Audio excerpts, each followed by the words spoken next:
just have a few moments of silence, just to reflect why you're here in this meeting. I mean, but if you want to be further away, like the world, you can.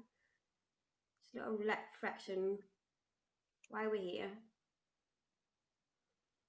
what we wish for in this meeting, and what we wish to co-create.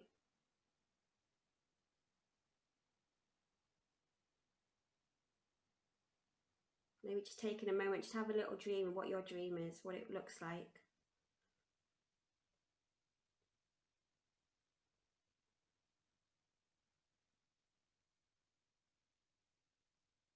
See if you can get a sense what it looks like, and then coming back, bringing that back to yourself. Beautiful. So we're not necessarily going to have time for everybody to introduce themselves, but if we can, that's great. Yeah, I was planning on doing just a jump in. If anybody wants to introduce themselves, just jump in and say who they are, what interests them, what brings them to this meeting. That'd be really great.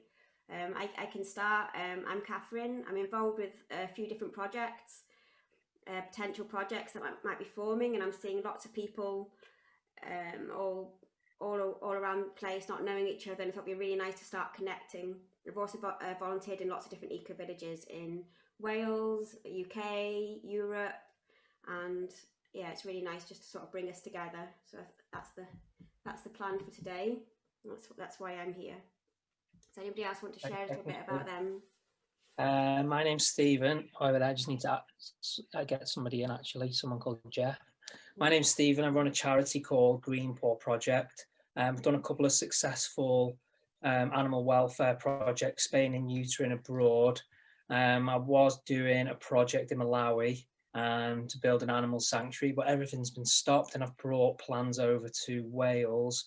So I've now changed it into an animal welfare and an environmental conservation charity, which the first project actually in Wales is starting on the 1st of February, where we're going to be picking up 1,000 bags of rubbish around Wales, and also starting off our carbon sequestration by planting trees and rewilding. So I want to join in for sustainable living and knowing your neighbours, really, and hopefully getting a communal space, and one day hopefully making some kind of communal wonderland. So that's it. Brilliant, thank you.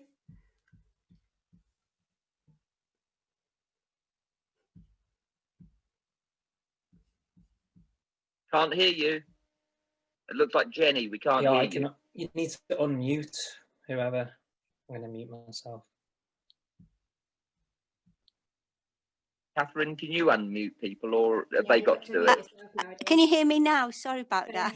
Yes. It's a rudimental Zoom error, that was, sorry. My name's Jenny Jones, and I'm living in South Creuynni, but I'm part of an off-grid community group on Telegram. So there's lots of people, there's investors, there's non-investors. It's people basically wanting to get off-grid in the light of current events. And yeah, people are looking all over, but I'm interested in Wales. And yeah, that's me. Hello. Thank you.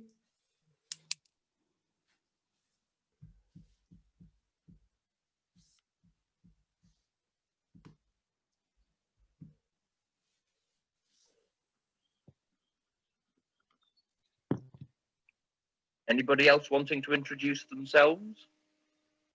If not, I'll introduce myself. Yeah, go on, Chris. Okay. I'm Chris Hall. I live in Wrecsam.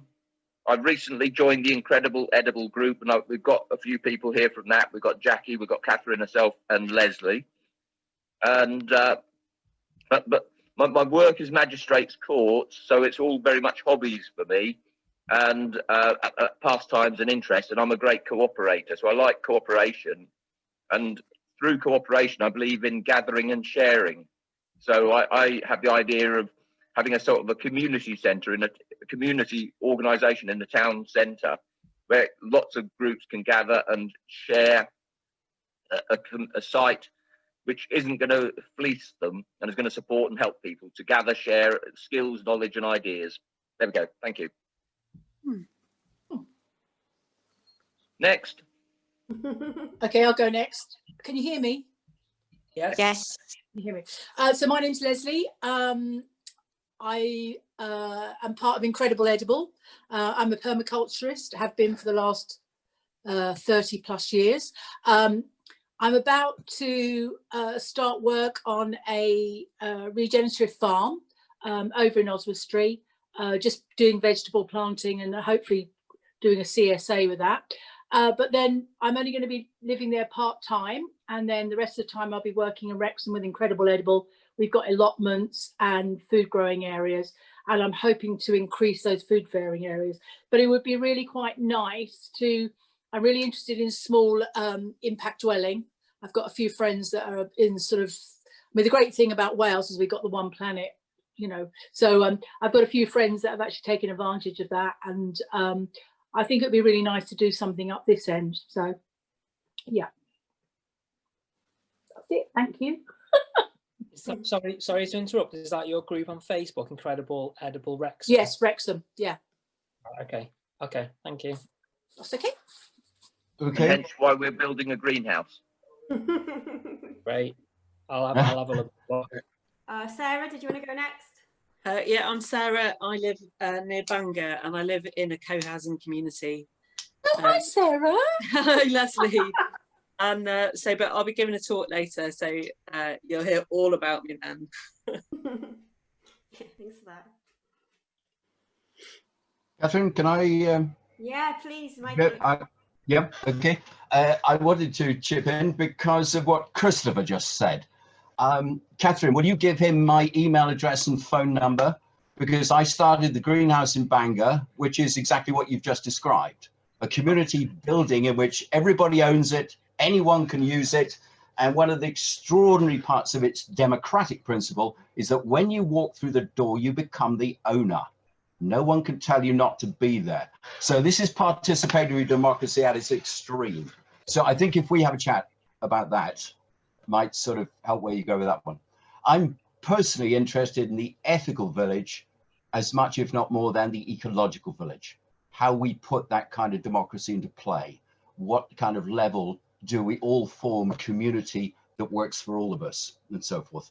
And obviously in harmony with nature, but very specifically in harmony with, so it's very inclusive in terms of human involvement.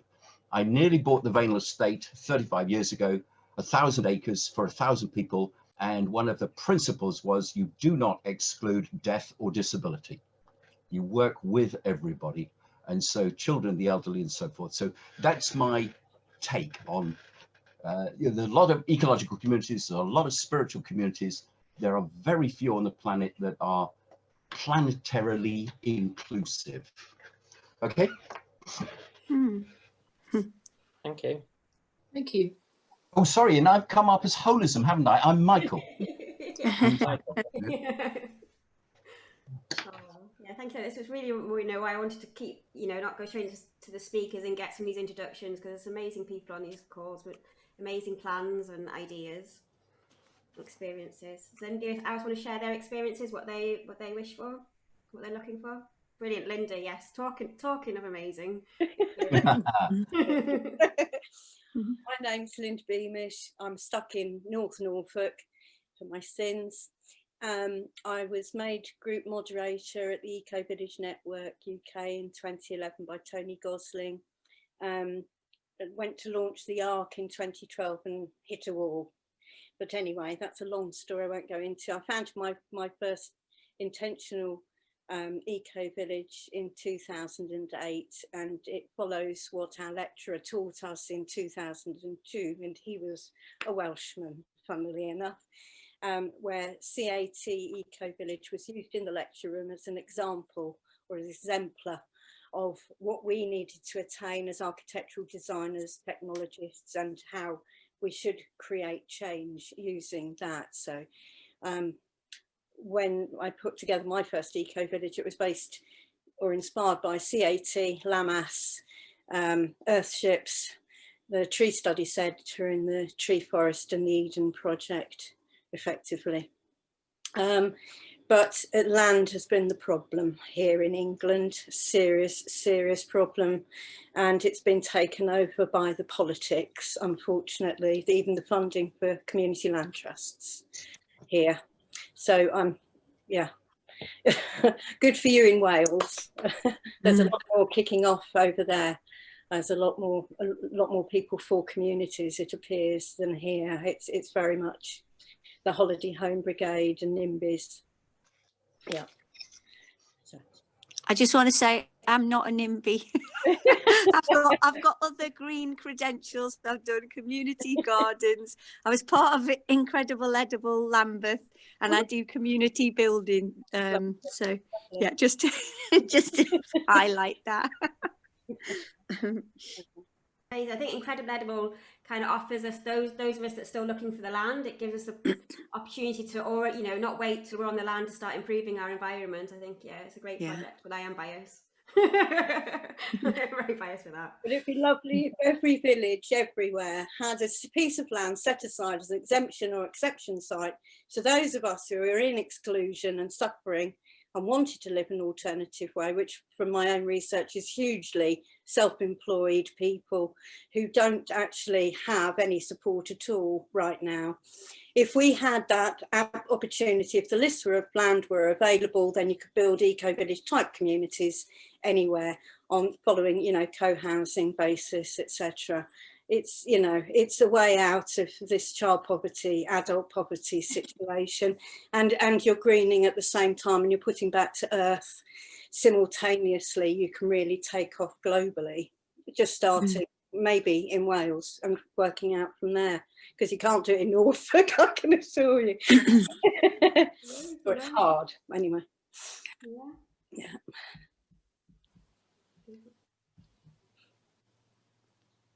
Oh yeah, Nella, is it? Oh, you are muted and unmuted yourself. Hi, my name is Nila. I live in Kendal with my son at the moment. I'm looking for community. I was planning to travel around the end of last year to find places and research. So I'm here to learn and find out about places existing. I'm gardening for 15 years. I'm a counsellor. I'm just doing a horticulture course. I'm a chef, so I've got loads of knowledge and resources. But I'm kind of on my own really with all this, and I would like to find a community I can join. I've got a 19-year-old son who's going off soon, and I don't want to stay in Kendal on my own in a rented house. So the only thing I don't have is money, and I found out that a lot of places just ask for a lot of money to join. So I'm hoping there's ways I can offer my knowledge and abilities, and so I'm here to learn basically today, hopefully. But it sounds all very interesting already listening to you guys.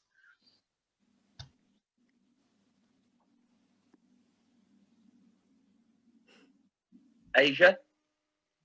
Yeah, Asha, there we go. Hello, hi, my name is Asta. I'm also in a similar situation, looking for a community and a place where I could live in a sustainable way. I know quite a bit I've been learning permaculture and some ways of sustainable living through various projects, including Incredible Edible. It was when I lived in Wrecsam for some time. I've just been to Portugal, where I've been helping on this land regeneration project. And that's the community that I've had an opportunity to live with for a few weeks, who have been involved in basically co-creating like a community of eco-village, of eco-place. So it was quite interesting experience, because there was a few of us volunteering there and helping to build the irrigation systems and planting new plants on the land where it needs to be done after the fires from last summer. So it was quite an eye-opening, I guess, experience, looking at resources that we have at the location that we are, and learning from the land and learning from nature what it provides in the location. So I found that quite interesting experience, actually. And just now I'm kind of, at the moment I'm staying with my parents in Poland, where I'm, you know, I'm deeply sort of searching for a place that I can share and be open to broaden my experiences as well, including you know, building new formations like housings, like creating garden spaces for edible eatings, and sharing other skills that I've also gathered throughout the past few years. So yeah, so happy to be here, and hello. Thank you. Aisha, where Hi. are you in Poland? I'm in North Poland at the minute, so it's near Gdańsk, very near. Okay. My daughter's in Wrocław. That's south, yeah. Yes, Cool. long way away. Well, Ash is a Wrexamite to me, I forget. Yes. Yeah. I've most of my years I've actually lived Wrecsam, North Wales. So, and Wales been coming to my mind a lot recently. And so when I saw that link, I was like, oh, maybe that's the, you know, I need to join. Yeah. Cool. And were you at the community in Portugal that Catherine goes to? Yes. It's the Vegan Hills in Steve Graham, the Conscious Camp. Okay. Oh, no, yeah, it's a different one to one I visited. Yeah. I visited Cymru. So there's like about 50 people there, and they have every person has their lot of like a bit of space that they build from whatever materials they decide to build it from, and then they kind of, you know, they have the spaces in between where they live, but there's like hundreds of acres of land that they occupy at the minute with valleys, and that has undergone some fires last summer. So the land has suffered a lot, and so we went to help on a regeneration project there for a few weeks. Lovely.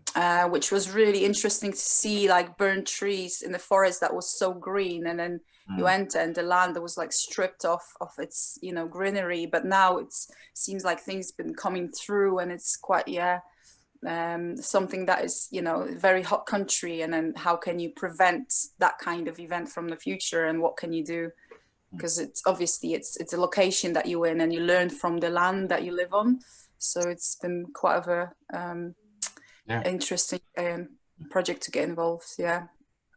Catherine, you want to run a series of these meetings. This immediately, those two Portuguese projects, the one that you have been very inspired by, you know, perhaps we could have, you know, 8-10 minute slots from people who've lived at another community. Somebody else mentioned Cat, and it was inspired by, you know, places that people have actually lived for a month or so and said, this is the, you know, what I gained while I was there, kind of. Yeah, interesting. Yeah. If people would like more meetings, you know, I just started asking people, and the first people that I asked said yes, and then I was like, at first I was going to go 10 to 15 minutes. I was like, that's not enough. So it changed to half an hour. But then if people just want more meetings, it'd be really nice to hear more about from potential projects. Then we could potentially do more meetings. I'm up for that if people want to, because there's so much to share. And I really recommend going and visiting each project. But for now, well, you know, or at least even before, to have this access online as well can be really valuable without all that massive travelling. But I do recommend both. It's been an amazing experience, really, all the amazing projects that happen. And it helps you realise what is possible. When I first came to this, it was like, I didn't even know this was possible. And then you go visit and it's like, okay. What's it called again? Sorry, Catherine. What's that? What's it called again? Sorry. Which one? The one in Portugal? Yeah. Oh, I went to Cymru, EcoVillage. I'm not. What's Steve called? So that place is in Pedralva. It's called Vegan Hills. Vegan Hills, yeah. Sounds great. Yeah. Thank you. Yeah. Both those are vegan projects, actually. That's interesting. Take it over. Does anybody else want to share anything before we start? Hello. Oh, two at once. Hello. Yeah, do you want to? Hiya. Yeah, I'm with Dave and Zoe. We're in North Wales near Denbigh. We're part of the Off-Grid group on Telegram with Jenny. Looking to, hi Jenny. We're looking to try and find some land to set up a community. I'm staying on a minute because we've got a couple of small children running around. So very interested to hear what's being said here, and hope to join you in future meetings. All right, guys. That's amazing. Future meetings already on the possibility. Wonderful. Steph, you wanted to say something, didn't you? As a speaker, I think. Yep. problems with it, so I wasn't sure. So I'm Steph, and I just got, and we've got 3 children, 2 teenagers now. And we met Catherine about 7 years ago now, and we were looking at doing something as a group going on together. So we worked again for years with the Complementary project, and we never actually got to get land. We did lots and lots of work, weekly meetings, and did lots of back work on legalities and policies.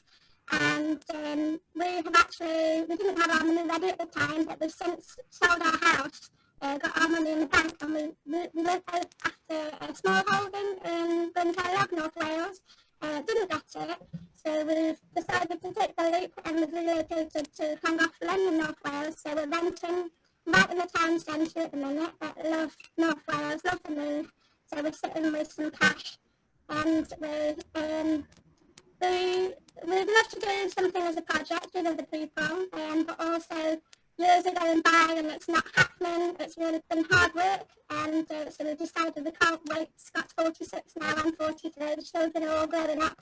We wanted to do it while they were little, so we're sort of equally looking at something ourselves, or if we can do it with other people, that'd be great too. Yeah, we couldn't hear all of that, Steph. I need to buy you a microphone. I need to buy one. From what I can understand, you were saying about that you're looking for land at the moment. You've sold your house, so you're ready to go, and you're living in Llangollen. I guess my translations help by knowing you.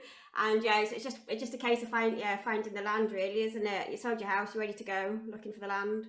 Yeah, that's the thing with the community land project as well. It's actually just finding the land, the right land that we were able to purchase, isn't it? But you're ready to go, aren't you? Mm-hmm. Brilliant. I hope that was enough. Thank you. Thank you. Yeah, thanks, Steph. Oh, and yeah, Steph's been circulating some leaflets, haven't you, as well, on Facebook and stuff, looking for land as well. Brilliant. Okay, we've got about 5 minutes before Hoppi starts. Does anybody else want to share anything? Say a little bit about your plans, or yeah. Linda, you said, did you want to say something else, did you? It's just on the land, because I didn't say that I contacted Nick Rosen at OffGridNet, and so I was working with him on the landbuddy.com, trying to find landowners where people can park up and either rent, to live on the land from landowners. The problem is the landowners. This is what it is. So on the offgrid.net website, there's nearly 120,000 members, people who want to live in communities, people who have got money. On a global scale, there's quite a lot of members who are interested in off-grid living, isn't it, really? Some who already are. I mean, I noticed last time I looked, I haven't been on there for a while, somebody was hoping to buy an island. They'd sold their land in America and they wanted to buy somewhere else for a community in America and an island. Now that so you've got no politics or anything else there. I thought that would be ideal for permaculturing as well, so that there are other places where we can look, because the land has always been the problem, and ask Simon Fairley, as we know, it's an ongoing battle, isn't it, really? And I think that if the councils can accept the level of poverty and deprivation they have on their doorstep, and it goes down to rural need, and it's being slightly different to the more built up areas, possibly, I don't know, but there needs to be a drive through so that those of us who want to live differently can, rather than tightening up the rules to prevent us, which seems to be what's happening currently in England, at least. I don't know how that is in Wales, but I think it is different and easier there. Yeah, and again, with these meetings, we've got the opportunity to share our experiences. I know I've learned so much for the studying, different ways you can work, so we can create shortcuts for each other, really, if we share our experience. Yeah, and proving it. I mean, if I have a planning meeting I go to, you take along pictures of exemplars that have already set important planning precedent, and that is off the back of all of those that have already pioneered the way forwards, and that's it, really. And you have a good meeting, but it is all the decision makers are the NIMBYs in the planning process here. I don't know if it's different there. It's a slight, it gets taken over. It's not easy, but yeah. here. Yeah, we did have some great support from Wrecsam Council, actually, some amazing support, but it was just finding the land. So there is hope. There is Hope, yes. And Karen Ward, Lib Dems, she was good too. So yes, there is plenty out there. It's just other political parties are available.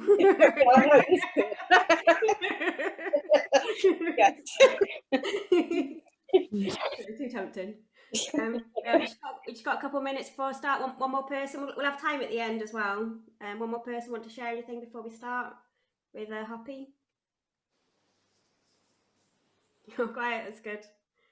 Yeah, I'd love to hear you. You can always put things in the chat as well. So each speaker's slightly different format. Hoppi's going to do a little talk, and there's going to be a little Q&A in the end. And if you've got any questions for Hoppi, you can type them in the chat, and I'll read them out if that's okay by you. Those that just come in, we're recording it just in case. Not all of the talks are recorded, but some of it. But maybe if we do decide that maybe we would like to put them on YouTube so other people can gain from that resources. So again, this is really about sharing resources really to help make these projects happen. We've got so many people wanting to make this happen. It'd be really beneficial for the world and for Wales and wider afield for this to happen. So and anything we can do to help make that happen, basically. And coming to one of the people that has actually made theirs happen, I hope. Well, I think Hoppi's just disappeared. Has she gone? Can you see me, Kate? Where are you? Oh, there you are. Right here. Hello, darling. you just hello. Okay, so this is Hoppi. I'm just going to mute everybody else. Well, hello everyone. What an absolute joy to be invited to join this fantastic gathering of pioneering souls. Because let's face it, to disconnect from the mainstream system. Oh, sorry, Poppy, you muted when I muted everybody. There we go. Let's have a look. There we are. Am I back? You're back, yes. Okay, fair, perfect. So yeah, to unplug from a consumerist society, a society that tells us what to think, that owns us with our water, owns us with our electricity, owns us with our food, where we're completely dependent on a system that has been created by someone and something over there. And this is certainly something that I have realized and come into a deep, deep recognition of, is that living in the way that I do now, and I have done now for 12 years, is to be truly empowered.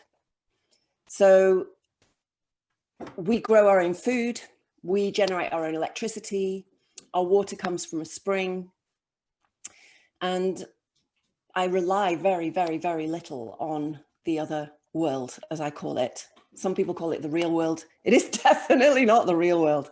The natural world, is the real world. The natural world is conscious.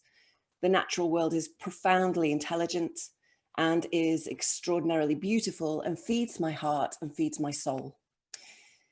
So I'm going to share with you a little bit about our day-to-day functioning, what it's like to live here, what magic happens in this kind of lifestyle, and a little bit about the difficulties and the challenges, because it's everything in balance. There's no such thing as utopia here on planet Earth. And yet there is such a thing as feeling centered here and feeling grounded whilst being open to a mystery. And so I'm going to start with our kind of day-to-day rhythms, really. So first of all, the most important rhythm is the rhythm of the seasons. So when it's winter, I generally hibernate.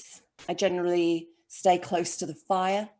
There's always the rhythms of feeding animals and letting animals in and out. We have livestock, only a small amount. We've got 3 goats.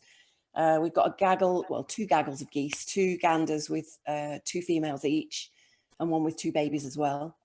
And we have 3 ducks, a whole load of doves, a cat, and 2 dogs. And so that basically is our animal menagerie. And then on the land itself, we have vegetable gardens, we have orchards, we have a blueberry plantation of probably about 100 bushes. We have loads of fruit, raspberries, strawberries, blueberries, gooseberries, black currants, red currants, white currants, tayberries. Oh, just everywhere you look, there's food growing. And then we have a polytunnel, which is where we grow things like peppers, tomatoes, our winter and summer veg, like winter salads, Mizuna, rocket we have in the summer, and loads of other, I like spicy lettuce. We grow peas, beans, parsnips in winter, sprouts, kale, loads of different kinds of kale. We have a whole store of onions and pumpkins and squashes and garlic and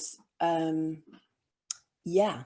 So I started off by saying about the seasons. So in winter, you know, I'll nip down to the garden, get a bit of kale, come back up, steam it, have it with whatever else I've got. So we don't have eggs this time of year. We tend to eat a lot of pumpkins and a lot of onions and a lot of garlic this time of year, and parsnips and celeriac and stuff like that from the garden.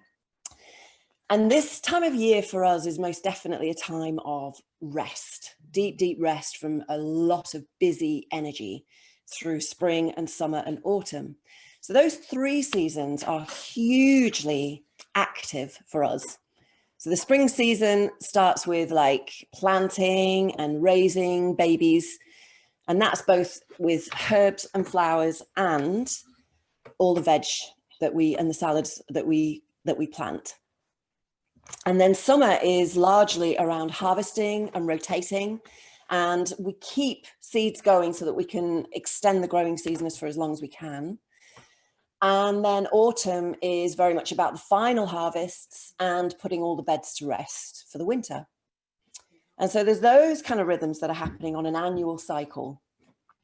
And it's absolutely gorgeous, like to actually give myself permission to rest and to sleep and to watch Netflix. I do watch Netflix, and to just chill in the winter. And then to feel deeply, deeply rested inside to be able to start moving forward again with the land and with the buildings that we're creating here. And then we have the daily rhythms. So daily rhythms, because we have livestock, they start with milking our 1 goat. We've got 1 goat that's milking, and we've got 3 goats altogether. They are the sweetest, sweetest creatures, I have to say. We did go for about 5 years with Jersey cows, but they're a mission, a proper mission. And for a small holding, I wouldn't recommend cows, unless you're going to go in for a few and you're going to use milking machines. It's a mission. We were doing hand milking and delivering milk by dog and cart for 5 years, which was really good fun, but it was kind of exploitative of us.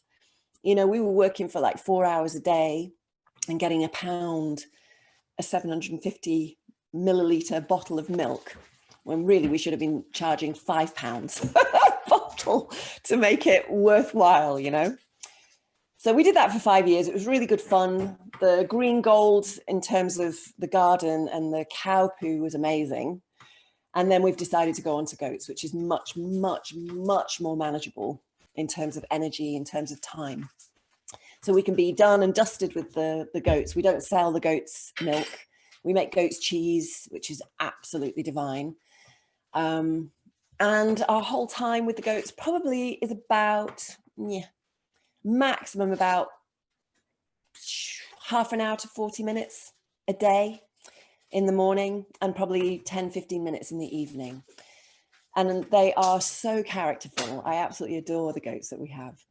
And then we have our geese. So we let the geese out in the morning, gather them up in the evening, and for the large part, they just wander off into the orchard and they just help themselves and graze and keep the grass down in the orchards. And they provide us with eggs, beautiful, beautiful eggs. We tend to divide the sitting girls, the ladies, and we usually have about 4 girls sitting. So the eggs that they lay, we collect into 10 eggs per nest, and we usually raise about 40 baby birds, and then we eat the rest of the eggs. And then our ducks, we've got 3 little girls, khaki Campbells, which are the best sluggers in the universe. And they are in our vegetable garden, and they basically hoover all the slug eggs and all the slugs, which means that we can have fantastic yields on things that would normally be absolutely decimated by slugs. And then we have the polytunnel. We have a little pond in our polytunnel so that it kind of, because it can get absolutely tropical in there. We've got a apricot tree in the polytunnel, only small, we keep her pruned. And we have a little pond that just kind of keeps the air from getting too dry, but it also provides a habitat for toads, frogs, slow worms and stuff that keep all the whitefly down and just enables another like little ecosystem within the polytunnel. We have our orchard, and in the orchard we grow nuts. We've got loads of hazelnuts, we've got plums, green gages and Victoria plums, and then we have an apple orchard. Now, when we planted the apple orchard, we imagined we'd have eating apples and cider apples and cooking apples, which is what we've got, but we've not quite mastered the art of storing apples over a long time. So they tend to go quite wrinkled, you know, after about a month, even though we wrap them in newspaper and store them in wooden trays. So what we started to do, which we did 2 years ago, is just juice the lot and have it all in glass bottles. So we end up having apple juice all the way through the year, which is fantastic. That really works for us. So yeah, those are our daily rhythms. In the morning, letting the animals out, just doing the rounds, walking the dogs, sorting out everyone, making sure everyone's been fed and putting them into the various places. So we have 3 different grazing fields for the goats, and we rotate those grazing fields. And then in the evening, we put all the animals away. We tend to feed the animals in the evening, not so with the goats, but with the birds, because that helps the rhythms of them going into their homes, because they know they're going to get a tray of rolled oats and rolled barley. And so we never have a problem with foxes because we've got a very steady rhythm and we just feed them. They all come into their house and we close them in. And in 12 years, we haven't lost a single duck or goose to the fox, which is amazing, actually. I'm quite proud of that. In terms of my energy and in terms of my lifestyle and how that's changed. So prior to living this way, I had a thriving therapy business in Swansea, which is where we lived. And I delivered emotional intelligence training to professionals who work with children and teenagers.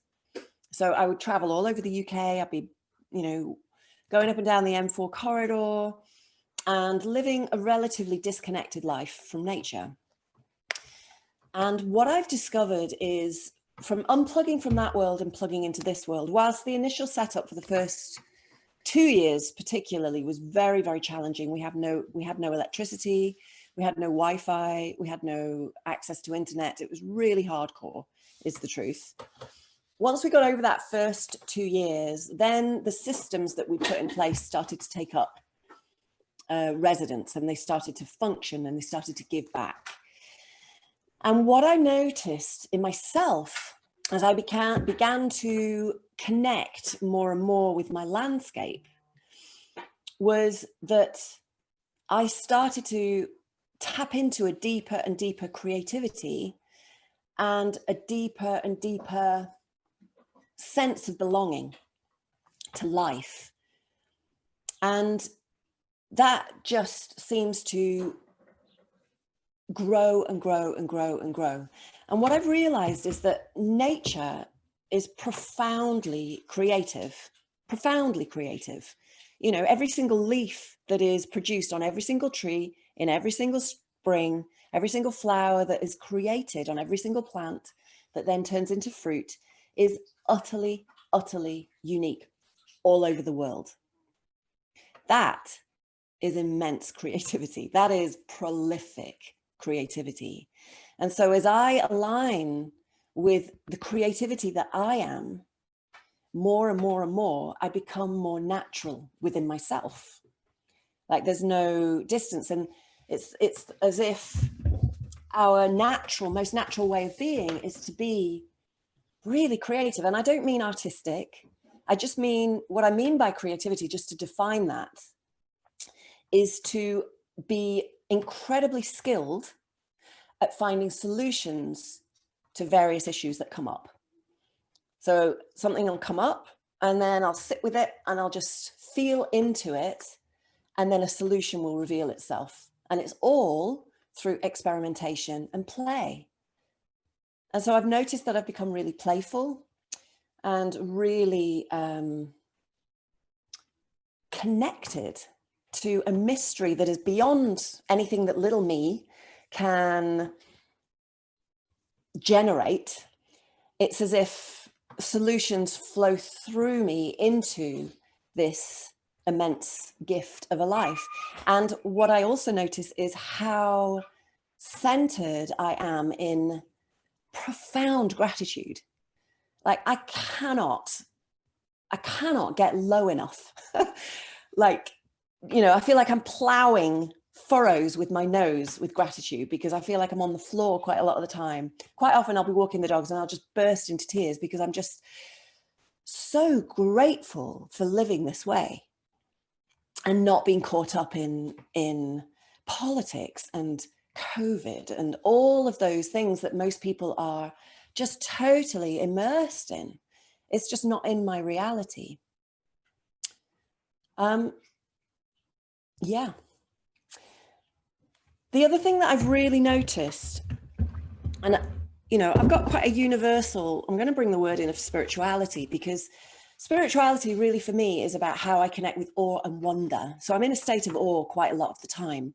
And it might be the awe of ice crystals on the top of a gate, or the awe of the breath. Yesterday I was speaking and I was just absolutely mesmerized by the breath that was being made and the water vapor that was happening.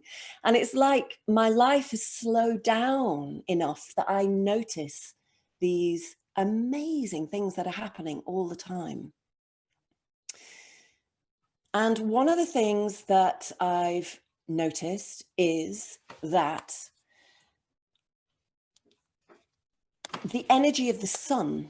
So I've become like really tuned in with the elements and how they relate to my inner world, if you like. So, you know, here we are in West Wales, and I notice when we've got like driving horizontal rain, what happens within me, what happens within my body, what happens within my spirit, you know, and I can start to feel like, oh God, not another grey day. It's really hardcore. And then the lift that happens when the sun comes out, it's absolutely gleaming, beautiful day today. It's gorgeous day today. And so how that relates to my internal world is when I'm aligned, when I'm living in alignment with my soul, if you like, with my deepest calling, I come alive. It's like there's an illumination within me. And my passion comes online, and my excitement for life comes online, and my joy of being here and having this life comes alive. And so it's almost like an inner sun starts to shine the more that I come into alignment. And so that's a really important navigator for me. The element of water. So the way that we've managed water through our landscape, we went through a really thorough journey. We connected with a guy who puts in grey water reed bed systems for big companies like Bulmer Cider, for example. And he puts in grey water reed bed systems for these huge industrial outfits in order to manage their waste. And bless him, he came and he helped us when we first started here and gave us a lot of really good guidance in how to manage water. Because the land when we first came here was quite waterlogged. We had a lot of groundwater that was sitting on the surface of the land. And so we dug a series of channels and ponds, the ponds to hold water and the channels to channel water, and banks to catch the water and channel them to the ditches. So we have this whole channel and flow of water right the way through the landscape. And it takes the water to the lowest part of our land where it returns to a river. And those holding ponds provide really important reservoirs for water. So when there's a drought here, we have oodles of water for our polytunnel. and for our veggie beds. And when we have a deluge, the banks and the channels manage that. And this is really important information for me about how I channel my emotional energy. If you think water is like emotion, you know, when it's still and deep and clear, then, you know, I'm still and deep and clear. And if it gets turned up and churned up, it gets really cloudy and there's work to be done. And how I channel my water element within my body and how I manage my emotions within myself, how I hold my emotions, how I let my emotions flow in conscious ways is really, really important to me. So that's another teaching that I've had from the land. The element of air. So where we are, we're quite elevated here. So we're about 150 to 170 meters above sea level. I might have got that figure wrong. I'm not great with numbers. But we've got a very expansive sky. And we sometimes get belting winds that come up, westerlies that come up the valley. On our plot, we're sheltered on 3 sides. So, you know, a lot of the winds just go over the top, which is amazing. But when we get those westerlies, they are intense, really intense. And I'm just so aware of the airflows around our planet, that we are all breathing the same air that every enlightened being that's ever incarnated on this earth is breathed, and it's all being recycled by the trees. And I notice when the wind is blowing how it moves the clouds in the sky, and it reveals the clear blue. As on this day, I can see the clouds and there's a lot of wind high up. It's really fast up there. And so that's a kind of teaching for me of, you know, how cloudy is my inner sky? How many thoughts have I got going on inside? What's happening within me? You know, how much do I need to breathe and clear the limiting thoughts so that I can plug in to wise mind, where there's just a limitless possibility of creativity available to me. So that's what I've really been taught, the power of breath through air and the importance of breaking through the cloud layers within in order to plug into wise mind, into the clear blue. And then the element of earth.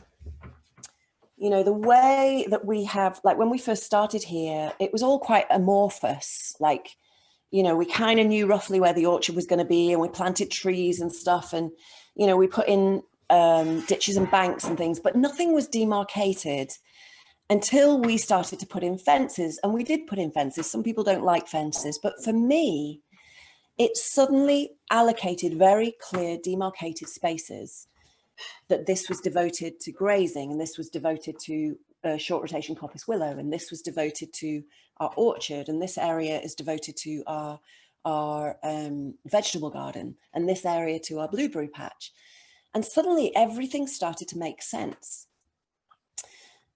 And so the earth element and how we started to manage boundaries and the boundaries of this physical body, and how I feed this physical body with the food that I feed myself, you know, it really taught me about how I establish boundaries, how I communicate boundaries, how I hold my boundaries, and how I look after this physical boundary, this body that I've been given to live in while I'm here on this earth. And so whilst this journey so far, you know, has been a lot of hard graft, it's also been some deep, deep, deep inner teachings that have been really surprising to me around the elements, around how they're teaching me about myself, how the earth is teaching me about myself, and helping me center and ground into a deeper and deeper and deeper love, and a deeper and deeper and deeper feeling of connection, belonging, and innate creativity. So that's probably all I'm going to share at this point. And I just want to open up for any questions. Now, I just want to name that Tao's going to be coming on after me, and he's the one to address, like, you know, technical questions too. I don't do technical. That's not my realm. He's brilliant at, you know, questions of planning. Here he is. You can use my setup if you want. You're going to go on yours. Okay. yeah, so he's brilliant at all of that stuff, just an absolute genius, walking on legs is the truth in my humble view, and such a talented human being. And for me, it's more about, I suppose, the internal world and the healing, and I suppose the more connected ways of being, you know, how to plug in. Well, I mean, we both do that, but it's certainly where I put my attention. So does anyone have any questions? Yeah, if anybody wants to put them in the chat, we can read them out. Well, if no one else, may I say I'm gobsmacked. It's rare to hear someone so eloquently speak about those harmonies that are internal and external, and know that you've encompassed them. It was absolutely beautiful, Hoppi, to hear anybody describe life in ways that are inner reflective, and you know, you've enjoyed every step of the way out there in your environment to create that reflection. It's just you as a person are a beautiful example of where we all hope we're going. It was just really sweet. Thank you. Oh, bless you. Thank you, holism. I don't know your name. Michael. Thank you, Michael. Thank you so much. And it is, the truth is, you know, what's going on inside is invariably reflected outside. And so for me, especially because I've always been involved with healing and transformation, you know, it always starts with what happens within for me. And so that's, you know, and as I've come into this relationship with the landscape, just how that's informed the growth within. It's an amazing journey to plug into nature. She's the best teacher on earth. I mean, there's no one else like her, I have to say, for me. I have to agree. We've got a question from Chris. Do you ever feel you miss something from the towns and cities, or do you feel the need to go back there occasionally? Oh God, I balk whenever I have to go into town. Okay, here's my eloquence. I fucking hate it. I really, it's so concrete. It's so disconnected. It's just not enjoyable at all. Yeah, no, I would much prefer to be in a sacred ceremony, or making beautiful music, or walking through the woods, or just sitting on a rock and absorbing the sunshine into my body, than anything that the other world could give me. And that is my genuine truth. Anyone else? We've got 5 more minutes, so if you want to jump in with some more questions, just jump in. If you want to chat in the chat. I mean, you can ask a technical one if you really want, and I'll do my best to answer. If that's where you're at. I want to ask you a lot of questions. Yeah. Who wants to do this? Maybe just raise your hand. Who feels drawn to create an eco smallholding and to make the transition so that you are empowered? It's not an easy transition. It's not an easy journey. It's really hard graft. And worth every single bit of muscle power, worth every single tear, sweat, and bit of blood. When you finally get all the systems in place, you have your beautiful land. But it is a journey, and it continues to be a journey. And for me, it's an absolute gift of a journey now. 10, 12 years in, it's a gift of a journey. Would I change anything? Not a chance. One thing that I might change is our water system. So I'm going to look at that, because we don't have as much hot water as I would like. So I want to change that system. But this is the, okay, so I can see a Chris Hall, I can see a message from you. So I'll answer that in a second. Hello, Chris, I can see you on the screen. Yeah, my water system. So this is it. It's like every time something comes up and I'm not happy with it, then I ask, okay, what needs to happen? Okay, so this needs to happen. I need to make this, I need to do this change. And I can literally create this is the key, I can create the reality that I live in with my personal will, with my personal acting, through doing the research, trusting myself, calling in people that might have more information than me, and making it happen. Just quite simply making it happen. So just coming to your question, Chris, are we actually self-sufficient? Okay, good question. So no, we buy in things like flour, sugar. Well, when I say sugar, I mean things like honey, agave. I tend to have like maple syrup. We buy in lemons, bananas. I'm just looking at my fruit bowl now. I've bought in local fruit from Chris and Matthews, our veg shed down the road. And in winter, we supplement most definitely. But I'd say from about, probably about June until about October, November, there is very, very little I need to get from elsewhere. Very, very little. And that is so empowering.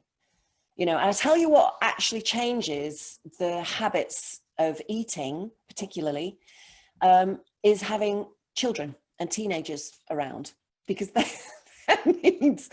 their needs tend to be quite mainstream, almost in reaction. You know, so my kids, I mean, it's interesting now, like my son is 21 now, and he's starting to come into a more, like, he's just been doing a full breath work, no grains, no sugar, like really quite austere 7-day retreat for himself. And I do wonder whether that would have happened if we'd have lived in the mainstream. I do wonder. I'll never know. I'll never know the answer to that. But I do wonder, just that sensitivity to the impact of food. Yeah. But one more question. I think we might squeeze it in. Yeah.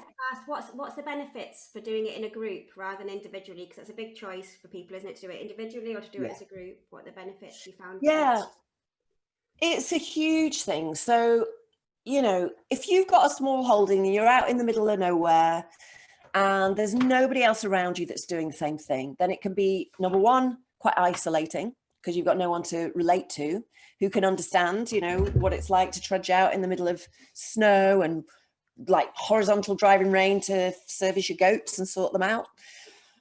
Or, you know, just doing everything on your own. All the weeding, all the mulching, all the harvesting, all the pruning. It's a lot of work.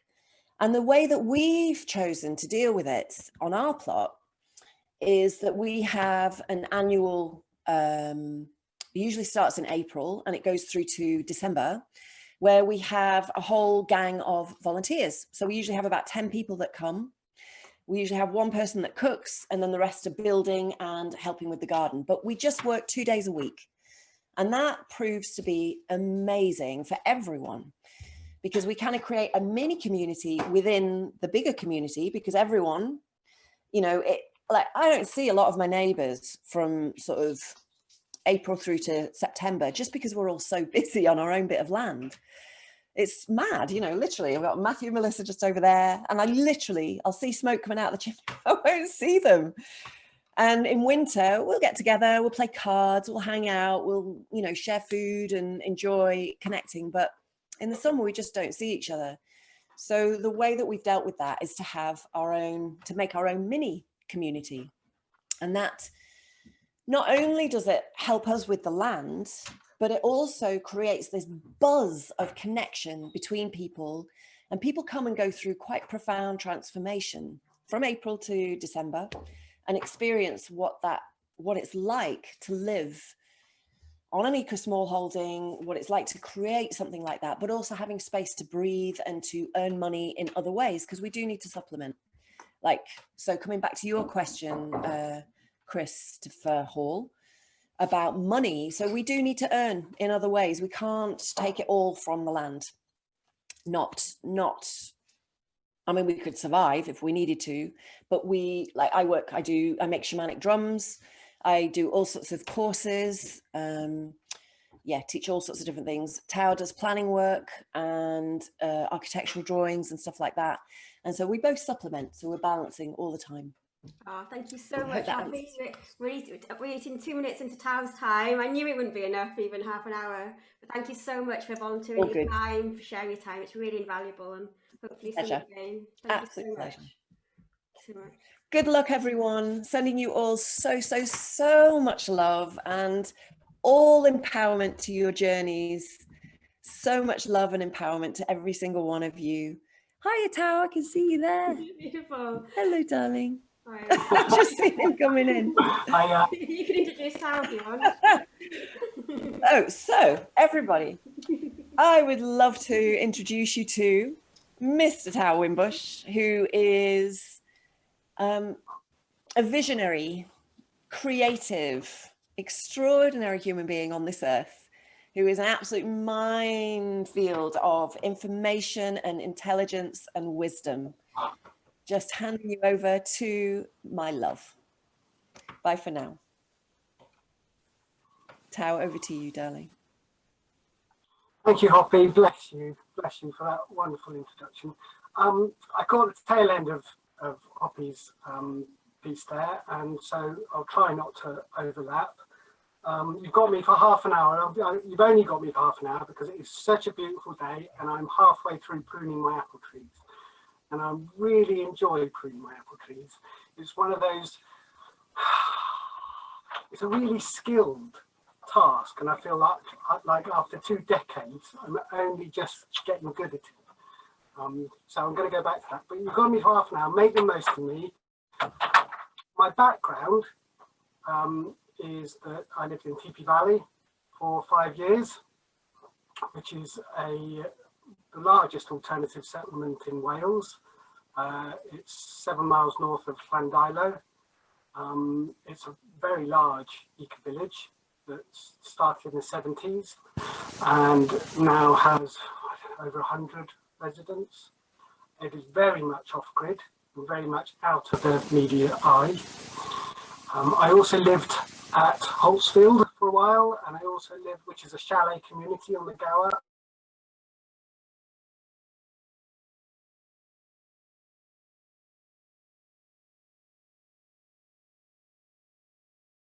Sorry, Tao, I accidentally muted you when I was muting a feedback from someone else. You have to unmute.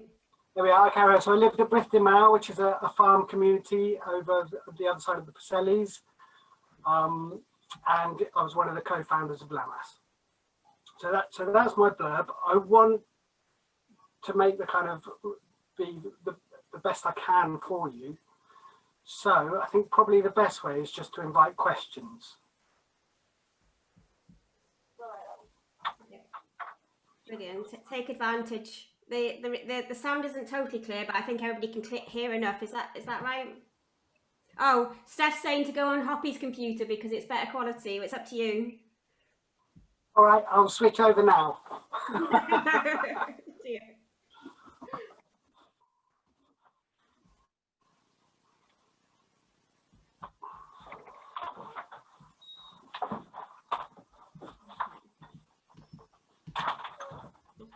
Participants have to unmute Hoppi. We have to unmute. Okay, so is that better? Yes. Afraid so. Okay, so I'll just invite questions and bounce off that, and if there's not any questions, I'll just waffle on. Okay, so any questions? I've got a few questions for you. Yeah. Firstly, I mean, I wonder, we all live Monday to Friday, or say we, I shouldn't be too presumptive, but some of us live Monday to Friday, working, I suppose, in that sense. And then Saturday and Sunday, for me, it's the weekend, a different pattern of work and all that, or rest and relaxation. To what extent do you have a sort of a weekly pattern, or is there less of a weekly pattern? You tell me. Okay, well, I have kind of, in the past, I've lived without any weekly patterns. And at the moment, and for the last few years, I've had quite a strong weekly pattern. And generally, my weekly pattern is Monday, Tuesday, Wednesday. If the weather's good, I'm out on the plot in the garden, working on construction, working on the land. If the weather's poor, then I'm doing paperwork and a bit of planning consultancy on the side.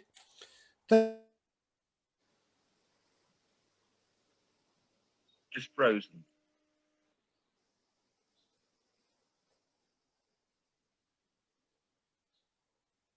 Can't hear you, Catherine. I wonder if, oh, there you go. I've removed you from the other one. So I'm wondering whether it might be better, the thing now.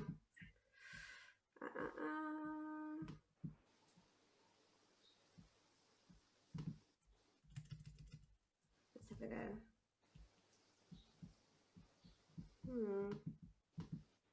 It says Hoppi is on mute.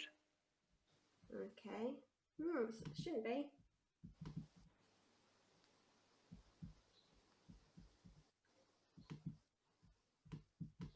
There we go.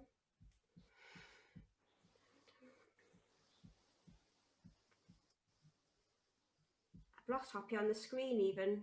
Where, yeah, which one are you trying to do? Hoppi? Yeah. Yeah, Hoppi's gone from there now. Oh, I might have to go back in again.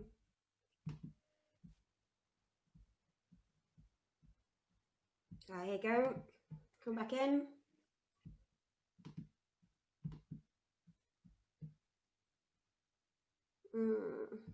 You're back in, Tao, but I can't see you.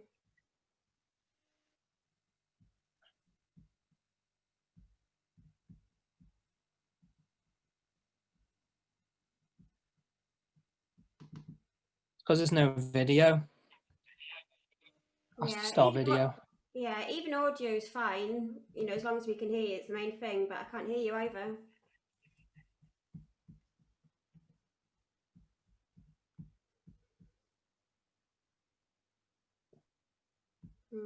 Wait a little bit longer. No, it's gone, hasn't it? Yeah. Oh, such a wealth of information as well. Wait a little bit longer.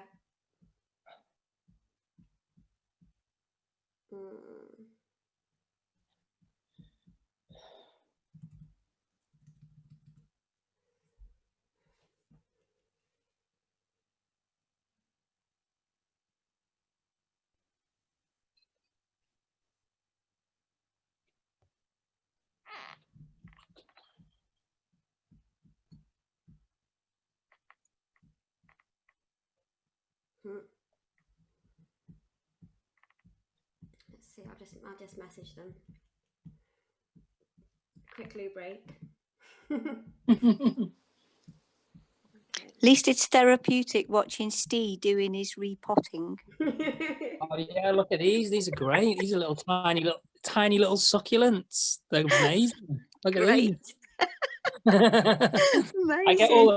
I go to all the supermarkets and get all the orchids, which are like £1 and £2, and yeah, and just repot them all. I must have about 50 orchids in my house, I think. So that's what I'm doing while I'm waiting.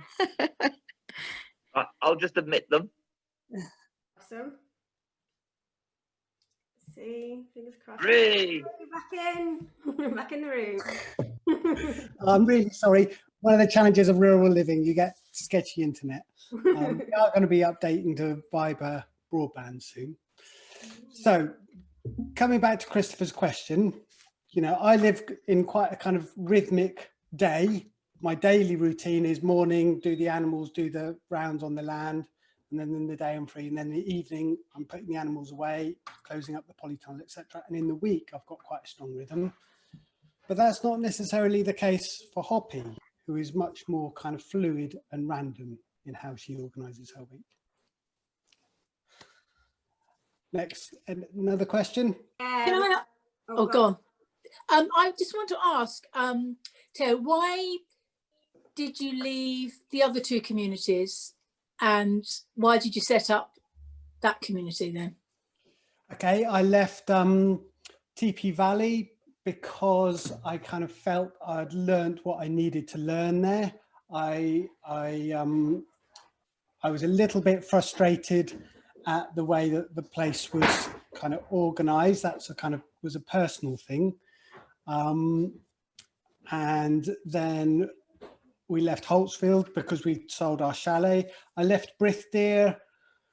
Oh, blimey, because why? Because I had some kind of awakening. And why did I set up Lammas? Well, or why did we set up Lammas? A group of us decided to set up Lammas with a particular intention of trying to get a large-scale settlement through the planning system and design an eco-village scale settlement in Wales from scratch. So there was a very specific intention to Lammas, and in that regard, we succeeded. Mm-hmm. Okay, thank you. We've got some questions on the chat as well. Tao, am I right? Oh, Tao, am I right in remembering that that's something that your community originally found the organic farm and needed help, which meant your proposals were mutually beneficial? And if so, are you still helping them with their farm too on top of your own? Is that what happened? Something like that, or? Originally found the organic farm needed help, which meant kind of, yes. We were, because when Lammas formed, the planning policy was very embryonic. It was quite high risk. So we went out and found a farmer that was broadly supportive of what we were trying to do. And we came to an agreement with them for them to sell us land. The farmer, Sue, still lives next door to us, and we were on very good relations with her. So yeah, that worked as a kind of win-win scenario. Now, that is one way of going about creating a settlement, but it's quite a tough way because you've got to find a landowner who's broadly supportive of your aims and who's happy to kind of sit with you through the process. You know, a more straightforward way is simply to purchase the land. And the policy is much more tried and tested these days, so it's a lot of a safer investment than it was 10 years ago. Can I just ask as well, how long did it take to get the planning, and what was it before that? You say it was a farm. Was it just, was it greenbelt? Was it pasture land? What was it, and how long did it actually take? Do the councils, I don't know, do they have much protocol to turn it into a community project? Yeah. Because obviously that's the one thing which I've come up against, you see, with wanting to do the same thing. Yeah. Right, so the land that we purchased was empty green fields. Green fields, yeah, literally, you know, a few sheep, green fields, and there was a patch of woodland with it as well. Yeah. It took us about a year to get our first application in. But it took us 3 years in all to get through the planning system. We were rejected twice and we were messed around by the local authority. It was incredibly frustrating and pretty hardcore, in all truth. Now, I work with quite a lot of OPDs since One Planet Development, since we put our application in. Prior to COVID, I would have said that the turnaround, so I would say that it takes 6 months to write an application and between 6 and 12 months for a local planning authority, an LPA, to determine an application, as a general rule. Now, since COVID, things have slowed down significantly. But as a kind of general guide, you know, you've got to find land. That can take you 6, that can take you 12 months. You've then got to assemble an application, 6 months, could be 12 months. If there's lots of you and lots to coordinate, it's quite a big mission, putting together a planning application. And then you've got that period of time where the local planning authority determines the application. Now, it's that transition which is the kind of hardest thing to manage, because whilst you're all in your kind of current situations, you can dream and you can envisage your kind of future life, and you can kind of, and in a way, that's what the planning application process is. It's a time for research and preparation and dreaming, and you dream it all in lots of detail. But the biggest kind of physical, emotional, personal challenge is managing that transition from your current lifestyle to your dream lifestyle, because it often involves temporary accommodation, renting somewhere, frustrations with the planning system, elements of doubt, elements of risk. Okay, thank you. I'll probably give you a shout separately after this, if you don't mind. Sure. If that's Yep. okay. Yeah, appreciate that. Thank you. So to a significant extent, you have to have a little bit of money behind you, don't you? As a general rule, for people embarking on this, I say, look, if you haven't got 20 to 30 grand in the bank, go away and get 20 to 30 grand in the bank and then come back. Now, why do I say 20 to 30 grand? The smallest OPD plot, or really the small, is kind of just over 2 acres or 3 acres, really. If you say land averages £6,500 to £7,000 an acre, you know, that's 20 grand to buy your small plot, and that gives you 5 grand to put in your planning application, and then another 5 grand to just so you can at least get something started when you begin, put in your tracks and your water, perhaps. So that's why I say that. But we began with 35 grand, and we raised extra finance through the Ecology Building Society. We've got a mortgage, a residential mortgage, and we raised another 25 grand like that. That's how we've done it. If you're in a fortunate position where you've got, let's say, 40 to 60 grand, then hooray, that gives you lots more options. You can buy a bigger plot, great. And if you've got 60 grand plus, then you're sailing, you know. So those are my kind of general guides for starting out capital. So one other thing as well, my concern would be actually purchasing the land and then not being able to get the planning for it and then being stuck with the land. Unfortunately, I'd be able to do some carbon sequestration on it or do some rewilding, but obviously with the purpose of actually buying some land to then want it to be a communal living space and get the application, is that deemed as a risk in your experience? Yes, it is a calculated risk. You can minimize the risk with research. You know, there are key things to check when you're buying a piece of land. 2 of the common most common pitfalls are visual impact. You know, is your land overlooked by a village, or is it in a prominent place in the landscape? If so, that's going to create challenges. And the other one is access. Can you access the road network safely? You know, you need to be able to design and create a safe entranceway for vehicles to come and go. So those are the 2 kind of flags that I always recommend looking at when searching for land. And it is a calculated risk. And I've never known anyone make a loss on land, ever. Now, that not to say that wouldn't happen, but as a general rule, land is a very safe, steady investment. So if the worst comes to the worst, you buy your land, you know, and it doesn't work out, a year or 2 later, you should be able to sell your land. Unless you've paid silly money for it, you should be able to sell it. You probably, you know, make a little return on it. But it is a risk. Yeah, well, that's what me and Catherine have actually talked about, isn't it, in the past, is going down that route, potentially, of purchasing it and then investing it in it. And if it doesn't work after 4 or 5 years or 3 years or whatever, then purchasing it. And it's probably going to, the rate of inflation with the pound anyway, it's probably going to be, you're probably going to make more than having that money sat in your bank account anyway, really. So yeah, okay, thank you for that. This is who gave me that information, Steve. Really, yeah. Well, yeah, I've looked into it myself, and yeah, I can see the rate of inflation on land versus the pound in the bank in it, and it is higher. So yeah, it does make sense to do that, really.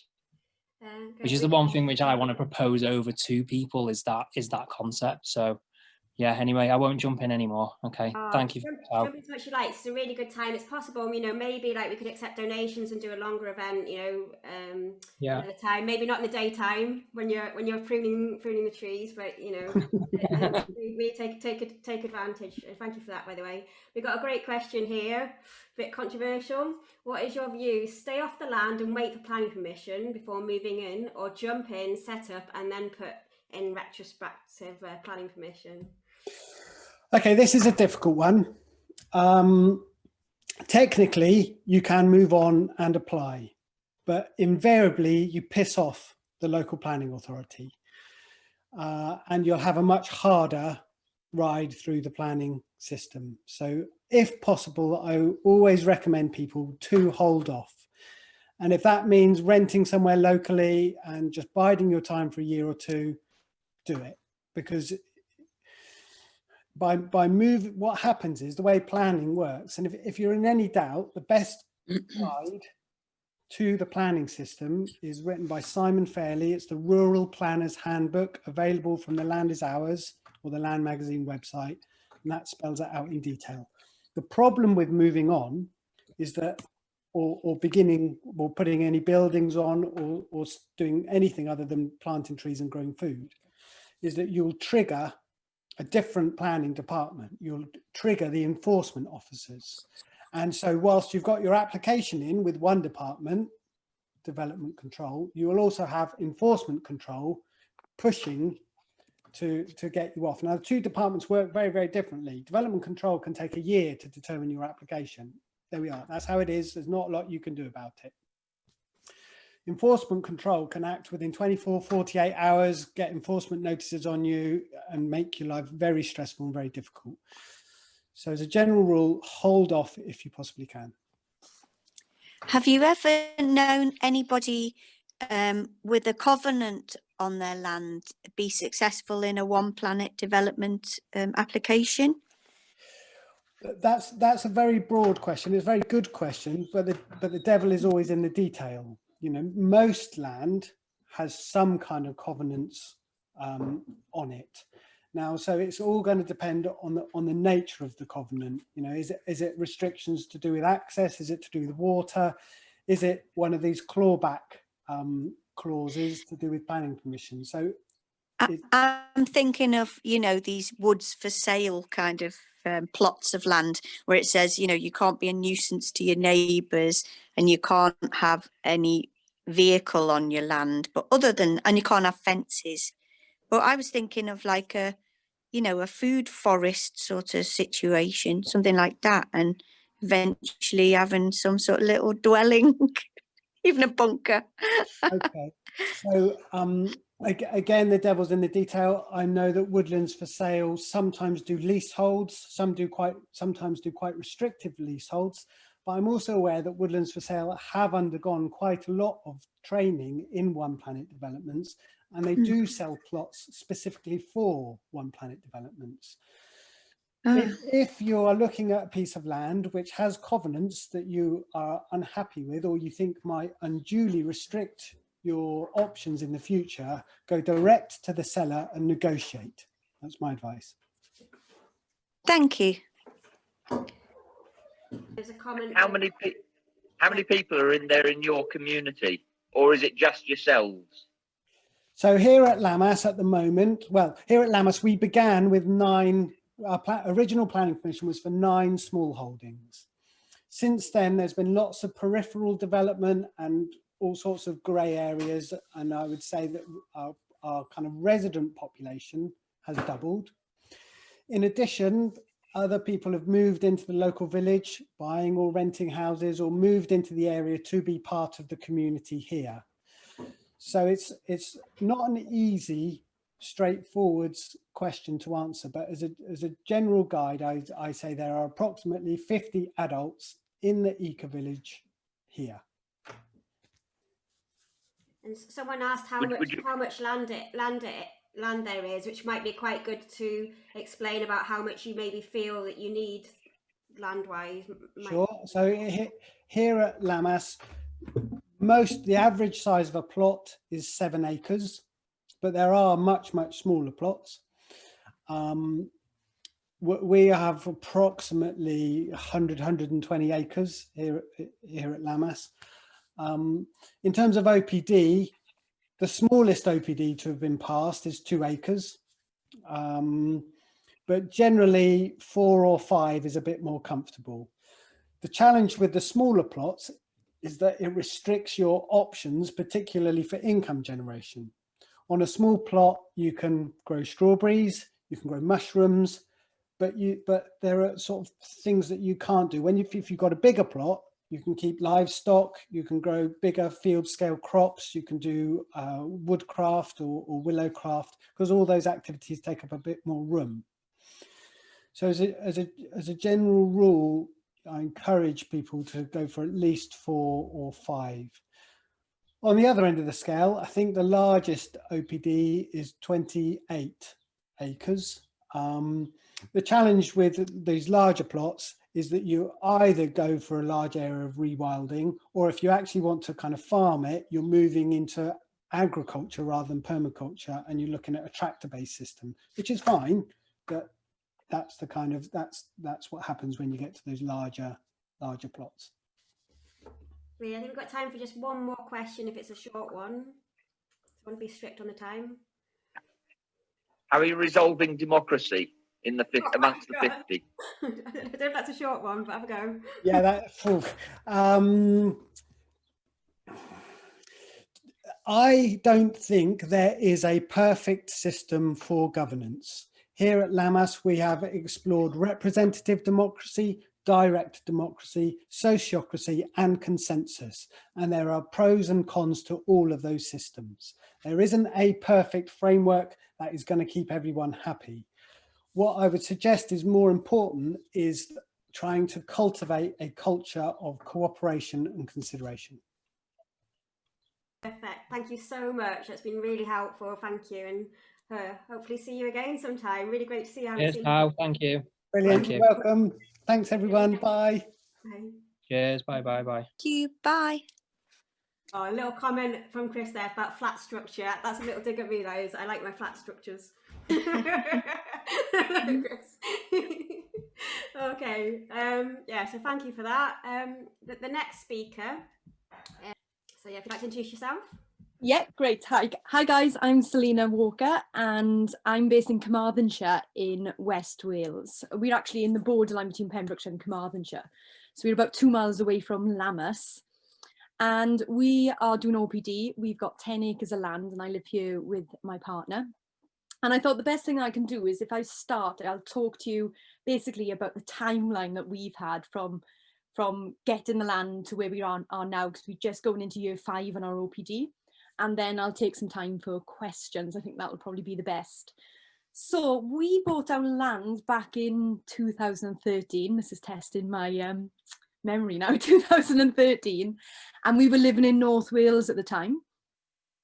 So we spent about 12 months probably looking for land. And in all honesty, I don't think we originally set out with, yes, we definitely do an OPD. I was teaching at the time. I was teaching in an art college. My partner was running a music and film company up in North Wales. And we were thinking about getting a house with some land, and that kind of fell through. So then we thought, well, let's just buy some land and see what happens. And I think that kind of sums up a lot of our journey, because a lot of our journey has been, we don't feel like we've had full power over the direction it's gone in. It's kind of been thrown in front of us, and a lot of gratitude for that. But it's I think the main thing is just to trust on the journey. So our journey started back in 2013, where we bought the land, and we were originally looking for 5 acres of land. We'd already had conversations with Tao about planning, and we kind of done I can't remember what it was called back then. It was like a preliminary plan, and we decided that we needed about 5 acres for woodlands, our veg growing, and all the things. And we were looking for 5 acres. Well, the plot we found was 10 acres, and we didn't have anywhere near the money that we needed. So we fell in love with the plot, and we thought, well, how can we do this? So I contacted the Ecology Building Society, and first of all, they just said no outright. And then I contacted them again and spoke to the manager this time. I just went straight through and asked to speak to the manager, and had a lovely conversation with him. It helped that he knew about OPD, and we got a mortgage to buy our land. So I think we had about £15,000 deposit that we'd saved up originally to buy a house, but we had that still saved. So we put down about £15,000, but the land was 50,000 for the 10 acres. Now this is back in 2013. And because 5 acres of the land is a conifer plantation, that's classed as scrub land. So we were able to buy the 10 acres for relatively cheap, really. So we got the land mortgage for that. And what I had a conversation with the Ecology Building Society, and I was really truthful and open with them. I said, look, originally, when we buy the land, we're just going to be doing ecology, we're planting trees, but our vision is to get OPD and to get planning. And they said, that's all fine, but when you get planning, you have to go over to a residential mortgage.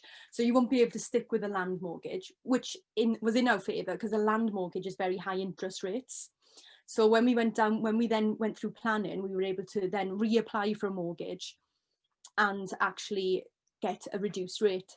So when we got the land, we then decided to throw everything up in the air. I handed in my notice in the college I was working in, and we kind of drove down from North Wales to West Wales and kind of thought, well, this is either going to make or break, and let's see what happens. So we kind of done everything in small stages, really. We were in a flat in North Wales working full time, and then we moved down to West Wales. We were living in a small flat on a farm, so we downsized then. We then decided, okay, well, let's take the next step, and we downsized to a static caravan and was volunteering on a farm for 6 months. And then during this time, I was having meetings with Tao, planning meetings, because at this time we knew we wanted to put in an OPD application. So one time we were over at Tao's house and we were having a planning meeting, and we shared that we were thinking about getting a caravan and moving on someone's plot. And Tao just said, well, why don't you think about coming here? So we called Hoppi in, and we ended up moving to Tao and Hoppi's for quite some time. And I would say that was invaluable. I would highly recommend that, because if you think about it, we were coming from a life, yes, I had an allotment and I was growing a bit in allotment, but you know, we had no idea realistically about what we were doing. And when we first got a land, we kind of would walk around our land and it was a bit scary, really. It was like, do I want to touch anything? I don't know what I'm doing. And a bit kind of like, this just feels like we're going for a nice walk somewhere. And we were really naive. And, you know, doing this with rose tinted glasses was a blessing in some respects, because as with anything in life, I don't know if you would do it if you knew the reality of it, but I wouldn't change anything now. But I would say that time I spent with Tao and Hoppi was amazing, because me and my partner Chris, we were able to move from a static caravan into a touring caravan, so we were able to settle there. We were with Tao and Hoppi, you know, so we were able to absorb the knowledge and live the life while living there with them. And also Tao and Hoppi became like dear brothers and sisters to us, and it's ideal because Lammas is just 2 miles down the road. So we felt within the time we were there, we were not only learning, we were able to realise what skills we didn't have, which was a lot, what skills we needed to have. We were also able to get friendships in the area, which I think was massive, because me and Chris were kind of bought the land and we were doing it on our own. We did look at going in with other groups, but we just found the land and decided to go for it. But I think if you're thinking of doing that, you do need that connections, just for, you know, for instance, I sometimes just phone Hoppi and we meet up for a cuppa, and it's just so nice to have another person there that knows what it's like to trundle through mud at this time of year and be in candlelight because we haven't got enough solar power, and just understands that. So I think, you know, you either need to do it with a group of people around you or have that spiritual nourishment from friendship around you. So while we were with Tao and Hoppi, we were writing our planning application, and we got planning, I think it was January 2016, I think. I didn't make a few notes earlier. Yeah, I think it was 2016 we got the full planning. And we spent a couple of months then planning to move on our land. Now at this stage we had no money, so we kind of spent all the money we had in the bank on our mortgage down payment. So we then got a loan to put in tracks for our land, because our land was basically, it's a 5-acre field, westerly facing, and then there's a 5-acre woodland behind it. You might see some trees through the windows there. So we needed the infrastructure, so we needed to be able to drive our caravan on the land for a start. So we knew we needed trackways, and we needed a few other bits. So we got, I think the loan was for about £8,000, so we could put that in place. And we'd done that, and it is the reality. So I can remember a load of us bringing our caravan over on the day, and it was so lovely, and waving goodbye to Tao and Hoppi and all our other friends from Lammas. And then it was like, oh, we got to do it now, the reality hitting. Everything we've been planning on paper for years, we were having to do it. And it is down to the reality, you know, we get up the first morning and it's down to the rough basics of, where do we shit? Because there's nothing here. So you have to kind of get down to that. So it was, you know, the first morning into the woods with a trowel and working up from there. And that's how we've basically done it, because we've had no money. And things have progressed. So then when we got to the point where we had a pot in the ground and we could get up in the morning without a trowel in our hand, and we'd had a trackway, we then started to think, okay, well, we need to build a house, but we've got no money. How are we going to do this? So I then had another conversation with the Ecology Building Society, and they asked if we had any money, and I said no. And then they said, well, have we got any money in anything? Well, I said, well, we've got money in the land. Can we not use the land as a kind of down payment? Because that land is worth something, and it'll now be worth a bit more because we've got planning permission. So they said, well, if you can prove that, we can use that as the down payment. And we managed to remortgage and get another 25,000 to build our house.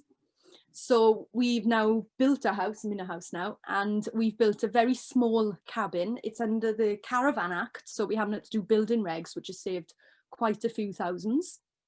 And we've just built a really small 1-bedroom cabin, because it's just me and my partner Chris. I think it's about 11.5 meters by 4.5 meters. And we moved in last September. And yeah, so my advice would be, if you have the money, don't spend that amount of time in a caravan, because me and Chris basically spent 6 years in a touring caravan, a space 5 meters by 2 meters, and how we both got out alive at the end of that journey, I have no idea, but we did. And now we're in this house. And I would say the first, so that was back in 2013. So we are coming into year 5 our OPD. Now we have done things probably in a different order to other people, but I would say there's no right or wrong way of doing things. And for us, money was kind of the guide. And in some respects, well, not in some respects, I would say that was a massive blessing, because it was such a change for us. It gave us the opportunity to really think. So for instance, the 5-acre field that was a woodland, it was like, bang, I know what's happening there, it's a woodland, I don't have to think about that, we're just going to thin it out, put some more broadleaf trees. And it was a gift because we were able to be self-sufficient in wood from day one. But our front field, which was just a 5-acre field, and the lady that owned the land before us, she had Welsh mountain ponies, so that's what the land was bred for, that's what the land was used for. It was a blank field. But because I had the time, because we didn't have a pile of money to buy our polytunnel, to buy everything we needed for our veg garden, to plant all our trees, I was able to sit in that field and think and communicate, in no better word, with the land, and think, what is needed here? And I can remember I would just go down there and I would sit and I would sit and I would sit. And one of the things we had is we had a massive stone in our stream. And it was a blue stone, and it was ginormous, but we didn't know the size of it because part of it was under the ground. So the one thing, one of the first things we'd done was we raised some money. We raised that standing stone in the middle of the front field. So we've now got this massive standing stone in the middle of our front field. Don't know the exact size of it, but it was about 14 tons of blue stone. So it's a massive stone, and that kind of sits in the middle of the front field. And the idea that came to me was to have that in the middle of the front field, because it looks like a standing stone. And it kind of felt to me like this might sound woo-woo to people that aren't on that way inclined, but what it felt to me like, it woke the land up, and suddenly I was able to think about what the land needed. And my idea was, because to me, everything is about our connection to the land. You know, I wanted to eat from the land, I wanted to drink from the land, I wanted to walk on the land, I wanted to breathe from the land, you know, really connected with like what Hoppi said earlier. And to me, it was, well, if that stone's in the middle, the energy of that stone waking up the land is going to radiate to all the waters, not only just go into our food that we were planning to grow around that, but also to the community around us. So that was where the vision came to me then. I was walking around the land, and I noticed that the brambles, the blessed brambles that we all have to deal with when we've got land, was coming in our land in a very circular way. You know, in nature never creates a rectangular field. So after sitting and looking and watching and having the, you know, the gift of not having the money to do everything initially, was I could watch what would happen over a few years, not just 12 months as they advise in permaculture. So after seeing the land for quite a few years, I was noticing where brambles were coming in and how they were coming in this circular way. So then we decided to design that front field, what I call the circle of life. So it's got the stone in front of it. And last year we started our veg garden. And we've started to go through soil association certification. So last year we had our first inspection. And the main reason we've decided to do that is because 2 days a week I work on a local organic farm. It's in the same village as me. And they can basically sell everything we grow, but I need to be certified. So it's kind of an ideal situation for me because I don't have to spend any more money on delivering because I'm already driving to work. I can literally crop the stuff in the morning, deliver it when I'm going to work anyway. And it's a beautiful connection. And also for me, it feels really lovely to be growing food for the community. So even though we started the veg garden last year, we kind of feel like we're only now getting to grips this year with the business side of things. So last year I was selling, because I'm a naturopath and nutritionist as well, so I also do that. Last year I was selling raw cakes with produce from the land. I was selling, we were doing blackcurrants, so we sold blackcurrants to the local community. We also sold blackcurrants to a local raw milk farm as they were experimenting with yogurts, selling plants to the local community. What else was we doing? Selling obviously vegetables as well. So last year we probably made about 1/3 of our final income needed to be made. So this year we've got to jump 2/3, but I truly believe that is possible because at the moment we've done all that last year with a very small veg garden, whereas we've already tripled the size of that for this year, and we just got to put a polytunnel in. And we've got lots more land-based produce that we can make because we've got a house. So up till now, we've been doing everything in that small touring caravan, but this year we've got a house, and I think that's going to make a massive difference. And to us, I would describe the journey as it's not just being about getting planning, getting the house, getting the garden. To us, the whole journey has been about us connecting with the land. So I know someone's asked about water supplies. Well, we're blessed here. We've got at the top of land, I'm pointing, at the top of land, we've got 2 wells. And the reason we got 2 wells is the village we live in called Hebron hasn't got any water supply through the whole village. So every household in the village gets water from different farms. So we supply water to a couple of houses down in the village. And apparently that's the only dramas that happen in this village is about water. And we've also got a spring over the other end of the land, and we've got a stream going down the one side. So our house is fed by one of the wells. We're in the middle of setting up a massive rainwater harvesting system that will come off the house roof down into the garden, because we're aware we're going to need a lot more water this year with setting up a polytunnel. And we want to be self-sufficient in the garden, so that's all going to be run off rainwater. And our spring last year and the year before when we had a drought did dry up for a good few weeks. So we know, again, that was the blessing, because we were thinking our house would be supplied off the spring. If we'd had the money to do all that initially, we wouldn't have gone through this time and realised that after going through 2 droughts, that's not realistic. So I would say, you know, there's part of me that believes that it's a blessing not for us to have done everything really quickly, because we've been able to connect with the land a lot more. You know, for me, it feels like such a blessing. If I'm really stressed, I just take my shoes and socks off and I walk around our veg garden. I walk around our orchard, because we've got an orchard with apples and plums and nut trees. And that just grounds me.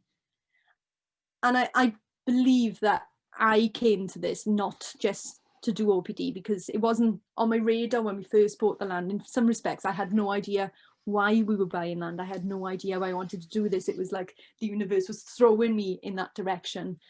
And another part of it is I had an autoimmune disease when we first bought the land, and I was quite unwell and not very strong. But throughout the whole time when I was in work and had to go from a full-time job to a part-time job because I was unwell, in my office in work, I had pictures of Tony Wrench's Roundhouse and all these amazing other people that were, you know, the original pioneers doing what I wanted to do, creating that vision board. And through everything that I've done, where I've kind of let go of that previous life and had to let go of a lot of masks that I was holding on to and ways of beliefs that I thought was the right way to live, as I was connecting more with the land, and not only was able to heal the land here and reconnect with the land here, I was able to heal myself. So like what Hoppi was talking about earlier, for me, a massive thing is what's going on the microcosm level is going on that macrocosm level. You know, if my cells and the water inside my cells is stagnant, then the waters in the land are stagnant. And for me, I believe that as kind of I've been healing internally, then I've been able to have more energy to connect with the land externally. And as I've been healing, you know, my partner's been healing, and our relationship has been healing. And when we are really strong together, we can really do what we set out to do on the land. So this year, our goal is to get to the end of our year 5 and be meeting our targets. I think, I mean, to be honest, if I'm totally truthful, I don't spend that much time worrying about that. When other people question me about our planning, they seem to know more about our planning than I do because they've recently read it. I can't remember the last time I read our plan application.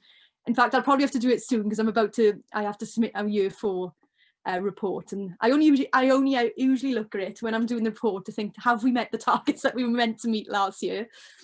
And yeah, I feel really grateful to live this life. And I feel really grateful we've got over this hurdle, because the first 4 years, so much blood, sweat and tears involved to get to where we are today. But in another instance, I wouldn't change it for the world, because I think, you know, someone said to me the other day, you choose your level of hard, because everything is hard. Because the life I lived before, I had my dream job, you know, I was head of a department in an art college. I had the job that I would train my whole career to, you know, my degree and everything was for, but I wasn't happy, and that was hard. So then I had to change my way of life. Well, that was hard. Well, some people looking at the way I live now, they think that's hard. So you can look at everything as hard, or you can look at everything as a blessing. And some days I look at it as hard and I'm swearing and I'm thinking, why the hell did I do this? And then other days I'm thinking, this is a complete blessing. And it is a roller coaster of a ride, but I wouldn't change it for nothing, because I know, like, after I finish with you beautiful people, I'm going to be going outside, and as soon as I step outside, everything's okay. And that's what it's about to me.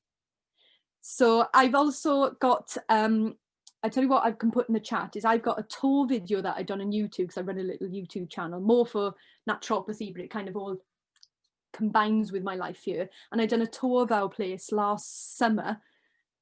So I'll put a link in the chat. So if any of you want to see our cabin, even though we hadn't moved in yet, but you can see it and you can see the garden, so you can get a feel of the place, because it's a bit hard to describe it.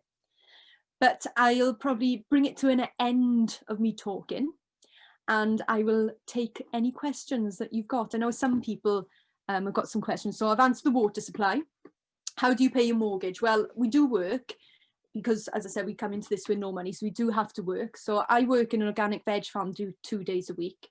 And I also run a naturopathy practice. So I do that from home 1 day a week. And I do, because I work for a college called the Nutritional Healing Foundation, I do some teaching for them, and I do some homework marking for them.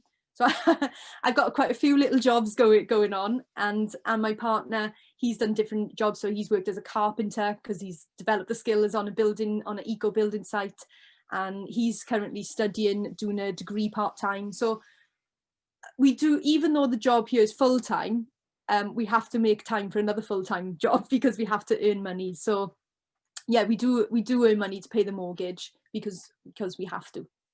Yeah. Any other questions? Did you build your cabin yourself, or? Yes. Yeah. So my partner done most of the building of the cabin. It's kind of my forte's in the garden, and his is building. I'm 5'1" and I'm scared of heights. So building, I knew I wasn't going to be great at the whole building scenario. So when we were building, a lot of the time I was out working full time, or had quite a few jobs. So I was supporting us financially and helping where I could there. But my partner built everything, probably 90% of it on his own. We have had the occasional volunteer, but because we were at the setup phase, we found the whole volunteering thing a bit difficult, because we were really roughing it. We were living in a falling apart caravan. You know, our toilet was a pot in the hole in the middle of the woods. We didn't have a shower. So we were really roughing it and found it very difficult to host other people. We did have 3 volunteers living with us last year. And the other thing we found is we needed skilled people to be working with Chris doing the carpentry. So it was fantastic to do things in the garden when we needed more unskilled labour, but at the time it wasn't really, we didn't feel it served us that great. What we were really blessed with, one volunteer was a woodsman, so he done a load of work in the woods for us. That was brilliant. And we're at the point now where we don't know if we're going to get volunteers at the moment or not. And sometimes we really like hermiting and not seeing many people. So it's quite, especially in the winter time. And I think if we're going to get volunteers, I really like the rhythm that Tao and Hoppi are in, where they do it just in the summer months. Any other questions? At what point were you allowed to put a caravan on your land? Okay. Yeah, we didn't put anything on our land until we got planning. So when we got planning, our caravan was at Tao and Hoppi's because we were living with them. So when we got planning, we literally just drove it over. The only thing we put in our land before we got planning was a very, very small shed to have tools in. And the planners saw that when they came around, and it was so small, and it was obvious it was a tool shed. So we didn't put anything on the land before actually getting planning. Thank you. Okay, so Christopher Hall has said, what is the ultimate dream objective? Is it to be self-sufficient and to stop paid work? Yes. In a nutshell, that would be the dream. And I think our main objective has been to bring our bills right down. So over the years, what we've found is our bills have been coming down. Like in the last year, we've, throughout the summer, we were mainly eating from the land every day, with all our veg is coming from the land. And obviously there's a bit less at this time of year, but we've still got, carrots, parsnips, Brussels sprouts, cabbages, all the usual stuff there at the moment. But we do have to buy other food. So we do have to get money for that. But our ideal would be that we'd be able to earn enough money from the land to be able to do that. Whether we'll be able to do that while still paying the mortgage, I don't know. So what we've both decided is, once the land is all set up, all the infrastructure is there, then we're going to the money that we was putting into building, put aside and try and pay off our mortgage as soon as possible, because that is our biggest bill. So the ultimate dream, yes, would be to do that. Are you living off declining? No, we had no savings. All our savings went on our on the down payment for the mortgage for the land. We had £15,000 saved, and that went on that. So we don't have any. We haven't had savings since 2013. Yeah. Any other questions?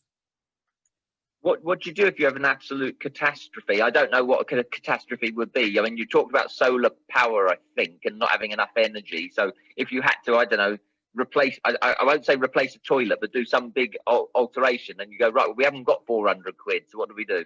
Yeah, well, I think in that instance, we could put it on a credit card if you wanted to. There's always that option.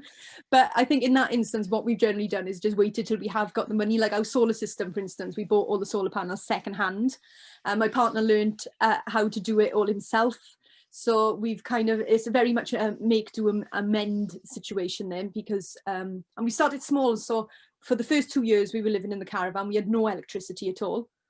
And then we got a very small solar panel, and so then we had lights and had switches, which was very exciting. And then we had a 500 watt setup on the caravan, and then we bought another secondhand solar panel on the house now, so we've got a bit more. But around winter solstice, we don't have that much electricity, and it is just enjoying that kind of, rather than getting frustrated, it's enjoying with this, flowing with the seasons. It is the darkest time of the year, so let's have some candlelight and slow down. So I think it is all about flowing with the seasons. But yeah, if we had a catastrophe, I guess I would say there's always ways. I would just trust because it's worked so far. So have you got how many solar panels have you got then? We've got 3 solar panels at the moment, and I think that let's put 750 watts we got at the moment. Oh right, okay, yeah, okay, 74. And so will that power like your laptops and your perhaps I don't know what else, lighting?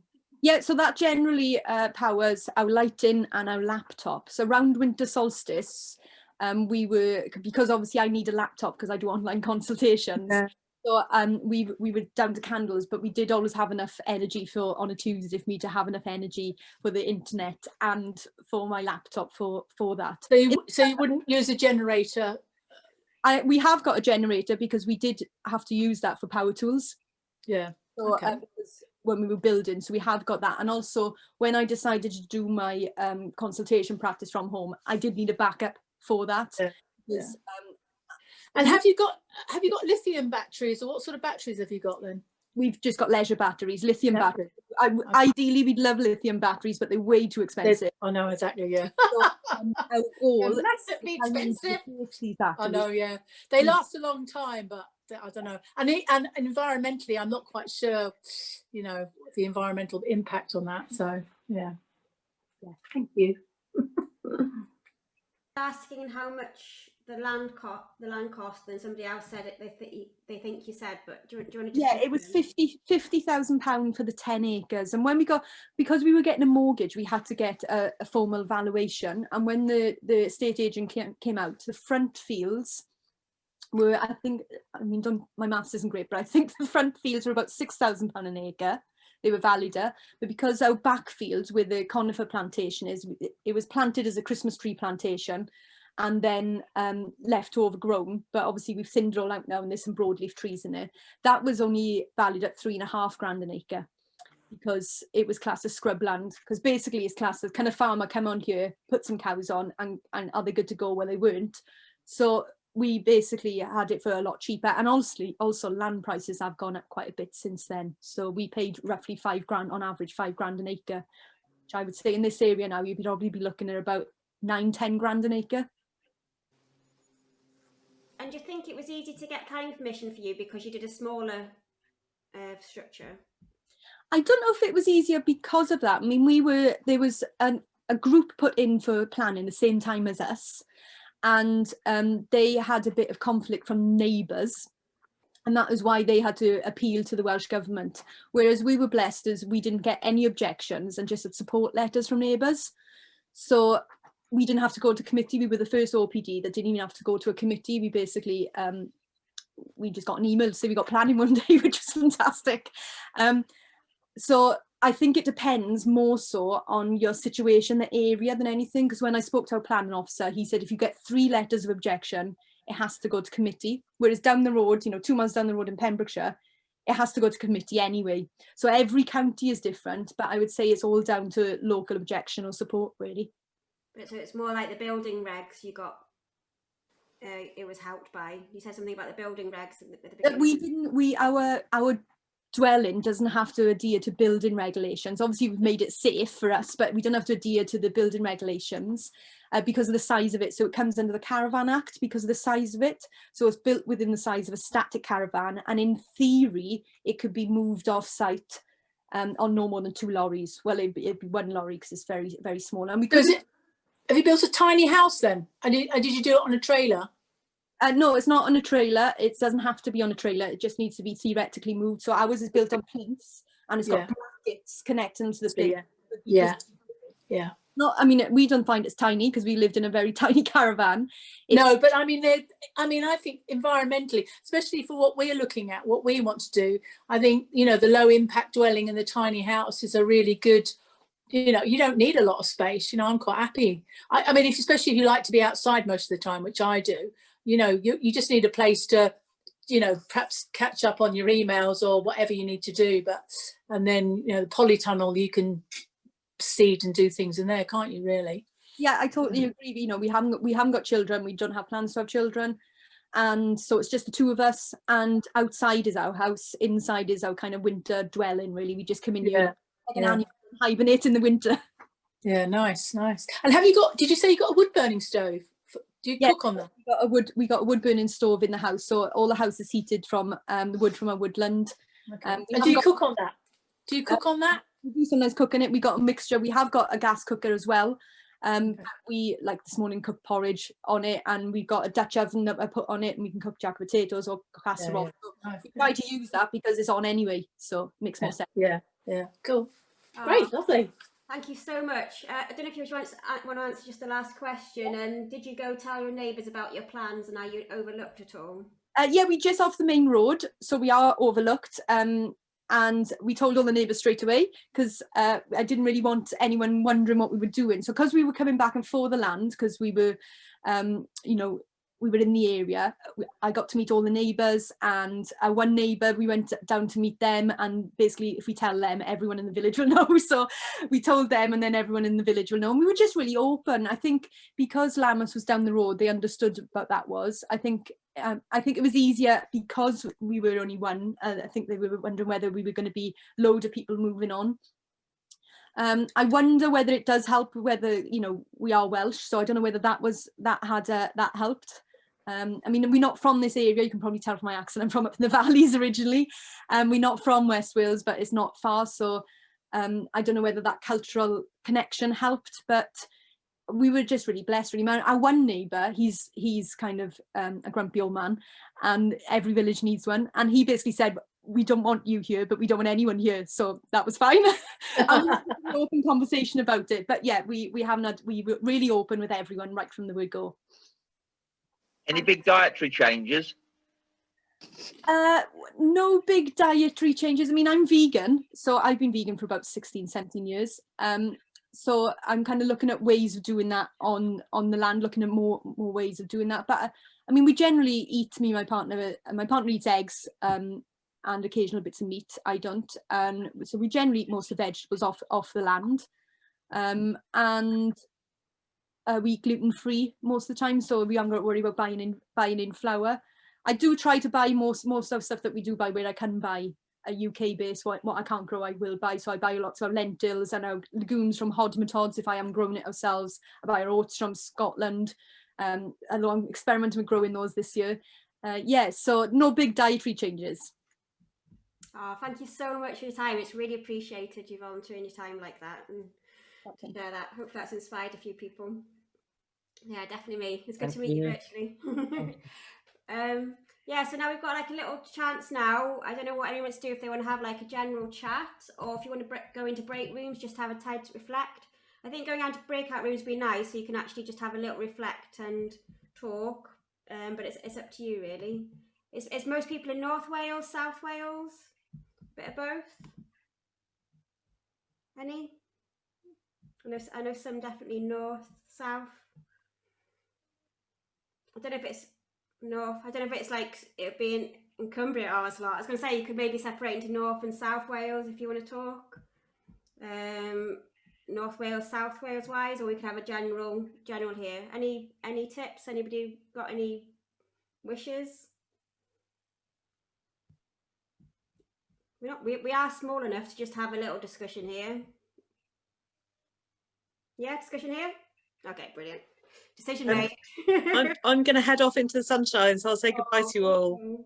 Lovely to meet you all. Thank you so much. Bye-bye. Thank you. Bye-bye. Thank you. Yeah, it's just if anybody's got any reflections they want to share, any other questions, and then also if anybody would like to maybe do this again, or maybe help co-organize to do it more often. There's so many people that we could ask to talk and share those insights like that, and it could save a lot of time and help a lot of projects by doing so. I think it should definitely be a regular thing to do. Personally, I think it's been very insightful, very good information. Yeah, it's really helped me on my thought process. So yeah, really happy with everyone's discussions, and thanks for coming along. Yeah. So I don't know how long you want to do it, if we want to do it every couple of weeks or every month, or how, I don't know. What's everyone's thoughts on that? Well, is it not also how much time Catherine's got with the degree? Oh yeah, but we can co-organize perhaps and stuff. Yeah. I can get a few people to talk as well. There's a lot of people which I can add into the mix as well to talk, definitely. Yeah. Obviously, because I run a festival as well, you see, so we've got a lot of people who can share stuff through our connections through the festival. So yeah. If people are up to co-organising, once a month sounds quite good. It sounds yeah, like not once too a much, month not sounds too good. little. Yeah, I think so. Yeah. And is it any good? Yeah. I would definitely go with the sort of once a month kind of an idea, so that people have got some space to reflect on what they're hearing, and can also talk about any little bits of progress or things that have happened in the last month. And also the sort of guests, and I don't know what sort of guests that you'd have in mind, but I'm sure you can sort out all sorts of guests. And those guests then you can say to them, look, pick a month that suits you. They might say, I want to avoid the autumn because I have a lot to do. Or they might say, I want to talk to you in the winter or in the spring right now because there's lots I can tell you about. So give your guests the opportunity to pick a moment when they really want to talk to us about something. And the learning and the insight, I think, is fantastic. It suits me. This is like an online gathering and sharing sort of community. Whereas I've thought about it as the physical thing, which holism has talked about, and so. But I see this as the online version of the sort of thing that I like. And I'm not about to create a community, folks. Just to say. Have we got any volunteers to co-organise them? Then, you know, just so we can bounce ideas off each other and things like that. I'm happy to help. I'll help with that. Yeah, for sure. I'm always up for bouncing ideas. I don't know about coordinating future meetings, but I've got a few thoughts about future meetings, and I'm wondering whether the EcoVillage website is one that, because I think it was Salena said she got some videos she could put in the chat. Well, then they're going to disappear, aren't they? If she could get them on the website. And we could begin to think in terms of themes. We've had quite a lot on what is grown today. And there's a whole world that's very specific to the building processes. You know, who does the plumbing, who does the wiring, how do you deal with soil, and are you going to have a septic tank, or are you going to deal with composting? You know, that goes on forever. And then there's planning and community and, you know, scale. The thing I'm particularly interested in is the community for 1,000 people. And so the thought that's been going through my mind as I'm hearing other people talk is, at what stage do we go and, as Sarah Collick said, go and have the conversation with Leslie Griffiths in environment and so forth? And I'm already in conversation with the chairman of housing in Gwynedd, who is quite excited about the idea that we do something big and impressive. Well, the government's got to start paying for it. Let's start looking at a whole group of unemployed young lads who've got enthusiasms and skills and say, there's your plot. You don't have to pay for it, because we're going to monitor this as an experiment. You know, that's another enormous conversation that could be developed. So if we're using the website more. Sorry? Who did you speak to in Gwynedd? Who was it you were speaking to? The chairman of housing. Chairman of housing. Since you asked me, he's actually become quite a good friend, but his name was yeah. It's gone. It'll come back to me in a minute. Everyone tell him you forgot his name. I do that as well. I do that as well. Even people I know. Yeah. So Craig Gapyega. Are you in Gwynedd, Steve? I'm in Deganwy. Yeah. So I'm in Deganwy, but I'll be looking at moving to Gwynedd anymore. It's a long time. I'll be looking at moving towards Anglesey area, like with doing a project similar to this. I've got a lot of friends that all live in the Anglesey area, or maybe either Anglesey or towards Bangor or anywhere like that, just as close as to Anglesey. I'm working on Anglesey at the moment. And Glencleven is the estate where I've been mulling over the 1,000-acre estate. The Veinal, which is just outside Bangor, is another. Yeah. It's 1,024 acres. I nearly bought that 35 years ago in order to do this, and I just realized the world wasn't up to it. And because I'm working on Anglesey at the moment, I'm looking at a third. So I'm beginning to mull over the idea of doing all three at once. One you buy in, one is set up as a government experiment and run with the university at Veinal, and one is the kind of eco-village that we all dream about. So you can begin to compare the way that the world is moving into this with different schemes. This is all pie in the sky, but it's just, you know, I'm looking for the feelers to see how they go. So I'd be interested to talk about what you want to do on Anglesey.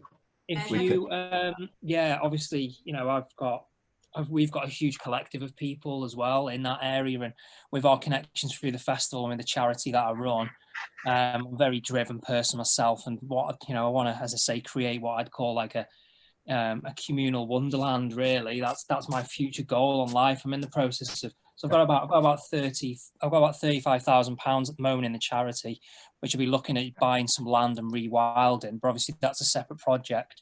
That's my next step. Then the step after that will be doing this. So I think it'd be worthwhile if we could swap contacts, if that's okay. Right, my phone number's just gone up.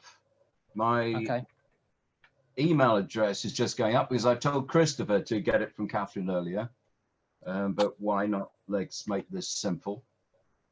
That brings up the question of communication as well. So obviously this has all been done through on Facebook as well. Now, what would be the platform for us all to contact and share? Like I use something called Slack, which is really good because you can have channels within that. You can have a channel about planning permission, a channel about septic tanks. You can have different channels basically within a Slack.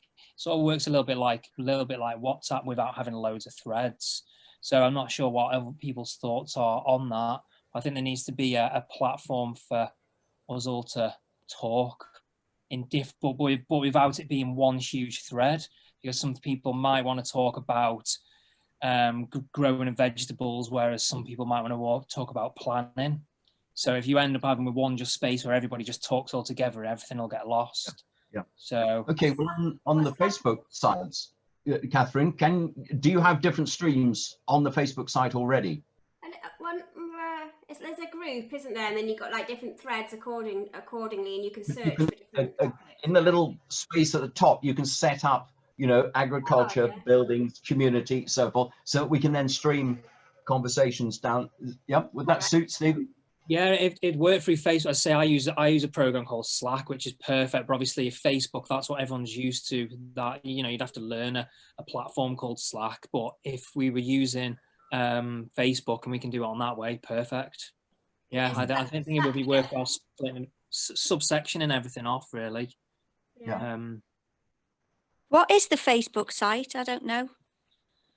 Called EcovillageWales. Yeah, just a Facebook. EcovillageWales. Okay. But we could have like either WhatsApp or a Telegram type group as well. Is Slack like an app, like Telegram or something, or do you have to have it on the computer? Because I know I got invited to Discord and I never check it because it's like one more thing. It's basically a platform where you can set up one group, which can be just called communal living or whatever you want to call it, and within that you can set up channels within that, which basically means you can have one on permaculture, one on farming. You can all have different channels and everybody can join whichever ones they're interested in. Or again, if we can do that through Facebook, I think that is the platform which everyone's familiar with, you see. So yeah, I think it's something we can have a look into it anyway, Catherine, if that's if that's all right. After this, I'll have a look and we can share it with everyone. If everyone joins the Facebook group first of all, I think, and then we can discuss on there what platform to use to have sort of break off discussions about different things. Yeah, and I put my number, that's like my Telegram, Signal, WhatsApp as well, so you could always message me, not on Facebook or something. I think most people are. Just quick question, like, so if we did it once a month, is any days better? Speaking to Tao, it sounded like maybe in the evenings might be better because they're not doing stuff on the land. Evening for me is better, to be honest, at like, you know, 6 o'clock-ish or something like that. I'd prefer that really than a weekend. Try and get away from the computer at a weekend. So is any days better or anything then, or for anybody, or any times about? No, it doesn't. No, I have my festival meetings on a Tuesday. Other than that, no.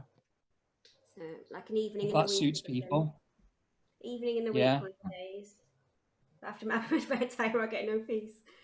Yeah, because we don't have to have really long ones like today. This is just like a one-off. We could just do an hour and just have one speaker. Yeah. Or something, you know, something like that. But at least have that check-in, that time for discussion, and then also that check-in. We could do that. So right, my little one's just come in, so I need to go. So nice to see you all. And Michael, I'll give you a shout.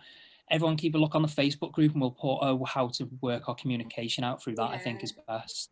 Yeah. Brilliant. Right. Thank you very much, guys. Bye. Thank you. Right. Cheers. Bye-bye. Bye-bye. Yeah. So once a month, like 6 or 7:30 p.m. or something like that. Is that kind of okay? Yeah. Sounds great.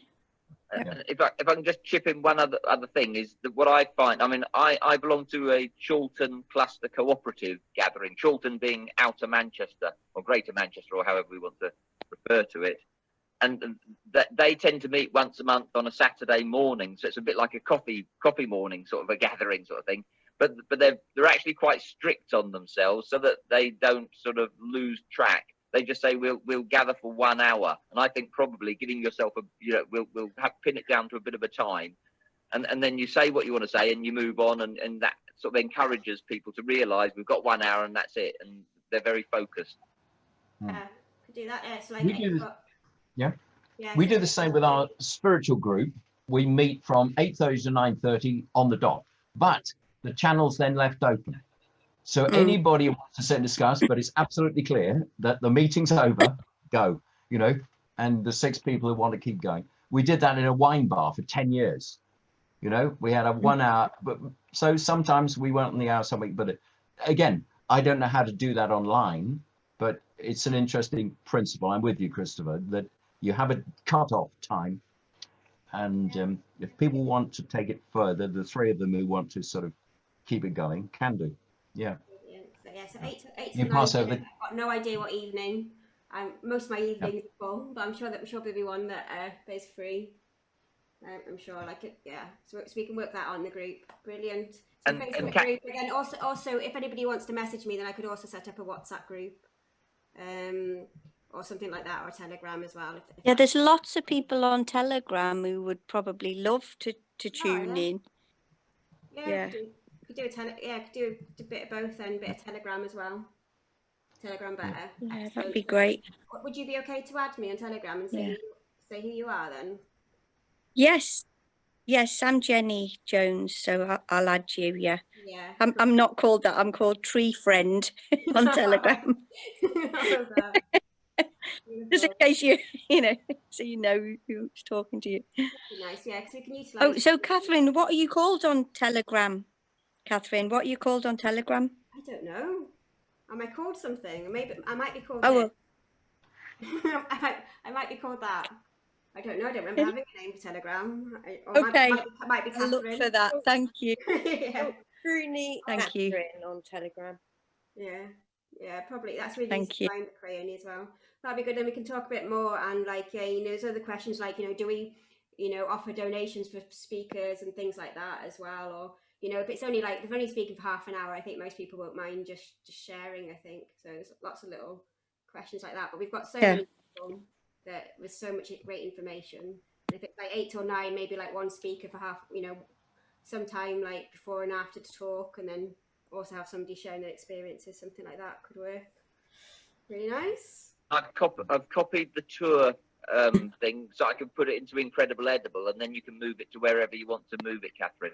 Oh, the what? The tour that's been offered by. Brilliant. I've cut and pasted it into an email, so I've still got it. Yeah, and that's another thing. I might, because it's quite really useful information, I might, when I got time, just quickly upload the videos onto a YouTube or something like that. Or if anybody feels like editing them, and they can message me and they can do that. I think that'd be nice. Oh, brilliant. Right. And you can have a resources channel in Telegram as well, can't you? Oh, excellent. Just put the videos in a resources channel. Yeah. Broadcast one. Oh, right. Yeah, I didn't know that. Yeah.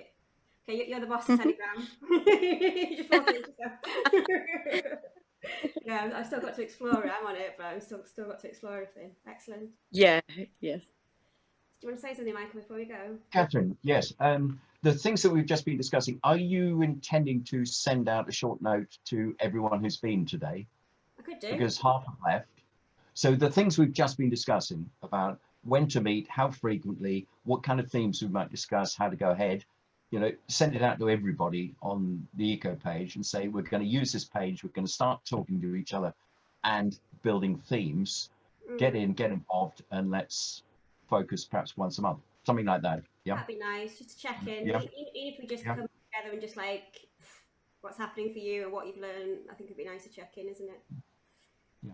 Excellent. I've got like loads of ideas of people that could come and share already. It sounds like Steve has, and I'm sure all you have as well. Brilliant. Okay, so yeah, that's it. Oh, brilliant. Thank you so much for organising this. It's been really enjoyable. Amazing. Thank you. Oh, thank you for coming. It just felt like it was needed, just to bring us all Totally. together. Yeah, thank you. Hopefully the first of many. Oh, thank you. I hope so. And yeah, please go ahead co-organising. I just helped with Steve and the Incredible Edible Wrecsam to get it together for this time. But please feel free to organise and yeah. Thanks, Katie. Oh, see you later. Well See done. ya. Bye. Bye.